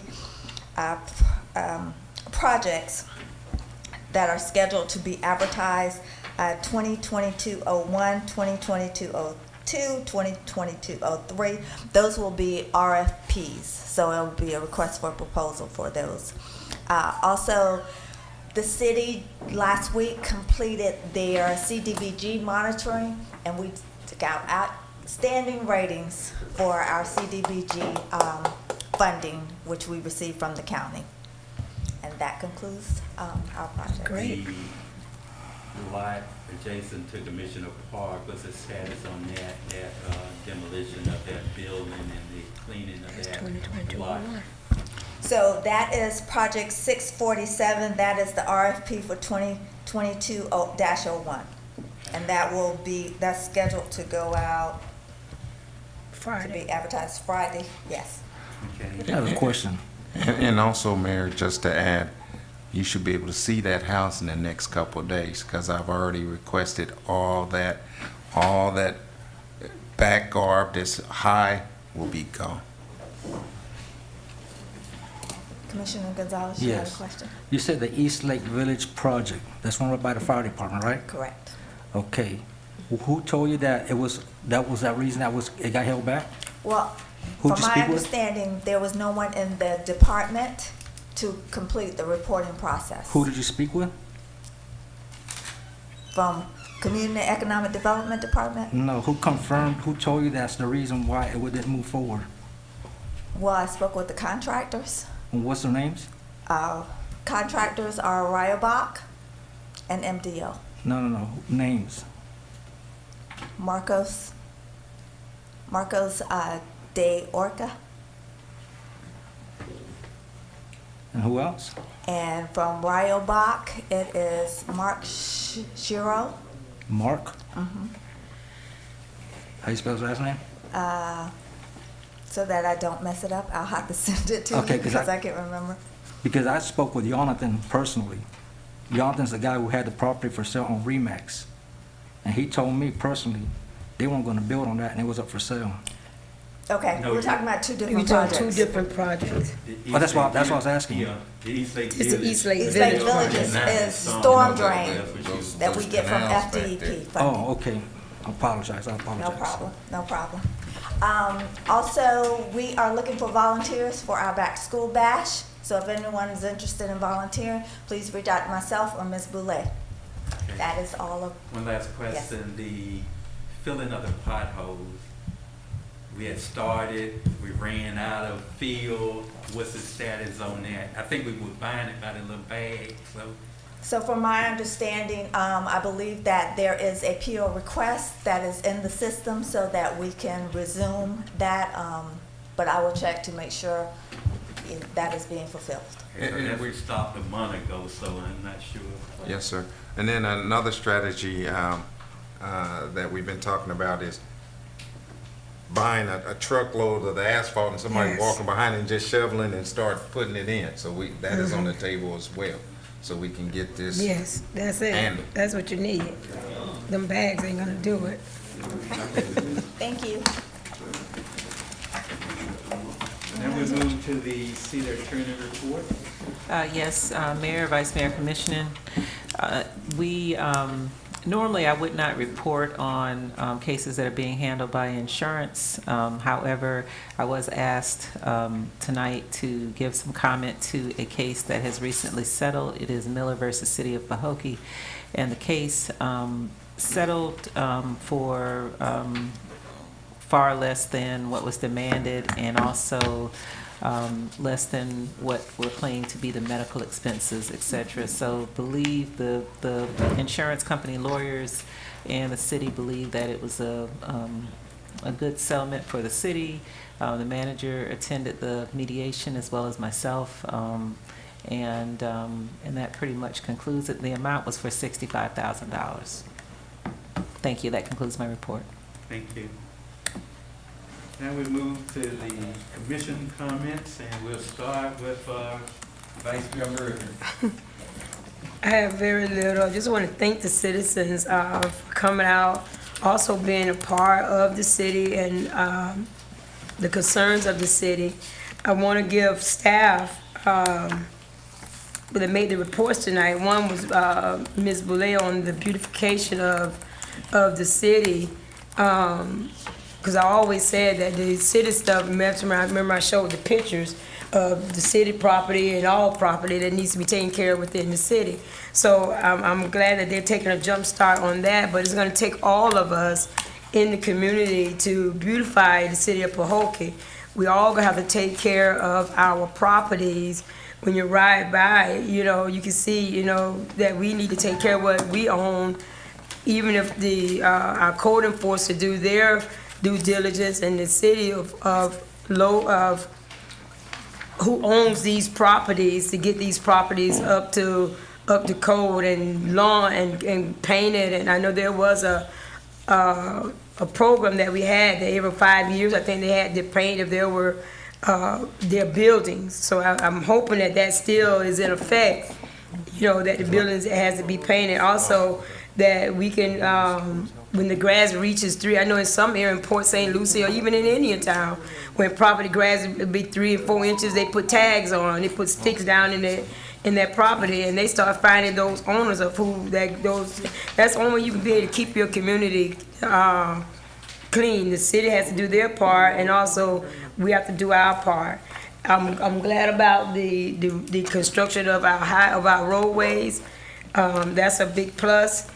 Also, you know, just I think we're moving in the right direction as a city. It's gonna take some time. A lot of this stuff that we inherited from years ago, and it's gonna take some time to get it moving in the right direction. But I believe we are moving in the right direction. But we just have to just work together and continue just to, you know, my husband always say you got to have the pros and you got to have the negative. Okay, your car can't run off one. You got to have both. So sometimes the negative stuff, it pushes us to do in the right way to see what we're doing and get back on the right track. So I appreciate everybody, appreciate the citizens, appreciate the staff that's working to make Pahokee what it is. Thank you and have a good night. Commissioner Perez. Commissioner Perez? Just want to thank I'd just like to thank everyone for everyone that's there present, everyone that's tuning in. And like always, it's going to take everyone to make a difference. So if you're sitting at home, if you don't think it pertains to you, it pertains to each and every one of us. I get tired of hearing everyone ask me the same question. Why do you want to do that? And the line that Pahokee's never going to change. I hear that so many times. Pahokee's never going to change. And, you know, I refuse to believe it. But, you know, we can't do it by ourselves. It's going to take each and every one of us. So that's what I keep stressing. Thank you and good night. Commissioner Bolden. I'd like to thank everyone for attending and all of the citizens, even those who are not residents, for watching. To piggyback on what was already said, we have a lot of work to do, and we need all hands on deck. We can't do it alone as a commission. We have to get everyone involved. I'm really excited about I'm really excited about us getting a grant writer because, guys, we need the money, we need the funds to turn this city around. I'm excited about us one day joining the SHIP program, also the Hurricane Housing Recovery Program, also the Small City Community Development Grant programs as well. So I'm really excited about us actually getting a grant writer. We're going to need the funds to do this, and we're going to need all hands on deck. So this is a marathon, it's not a sprint, and let's work together to move Pahokee forward. Thank you. Commissioner Gonzalez. Yes, I'd like to thank everybody for attending and everybody who showed up. One thing it was concerning was last week I was watching the kids play football, and it dawned on to me there's no activities for the little girls to do around here. We need our women from our community to be leaders, to find something to do for the girls, because I don't think it's fair for the females out here. Majority of the time, everything we have is for the males, for the boys. What about the little girls? Can we find something, figure out something for them, Girl Scouts, something for them? So I'm asking for the females of the community, get together, figure something out. And we'll be here to support you. Thank you. Okay. Just want to, before closing, want to remind everyone we're having a quarterly citywide cleanup on September the 24th. I think we'll be meeting at the Public Works Department at 8 o'clock. Is Ms. Allen, that's the time for that to start? The quarterly cleanup, citywide cleanup? Don't have the time. But please kind of mark that on your calendar. We do ask for volunteers and the public to assist us in cleaning up our city. Thank you. Okay, that's on a Saturday. What day is that? The 24th. This month. Right. No, September. September. And did you make your comments? Yes, sir. Yeah, thank you. I'll entertain a motion for the adjournment of the meeting. Mayor, I make a motion that we will adjourn the city commission meeting. Second. It has been moved by Vice Mayor Mervin and properly second by Commissioner Gonzalez for the adjournment of the city commission meeting. Call for question. Hearing none, are you ready for a vote? Roll call, Madam Clerk. Vice Mayor Mervin? Yes. Commissioner Gonzalez? Yes. Commissioner Bolden? Yes. Commissioner Perez? Yes. Mayor Bab? Yes, thank you. Meeting adjourned.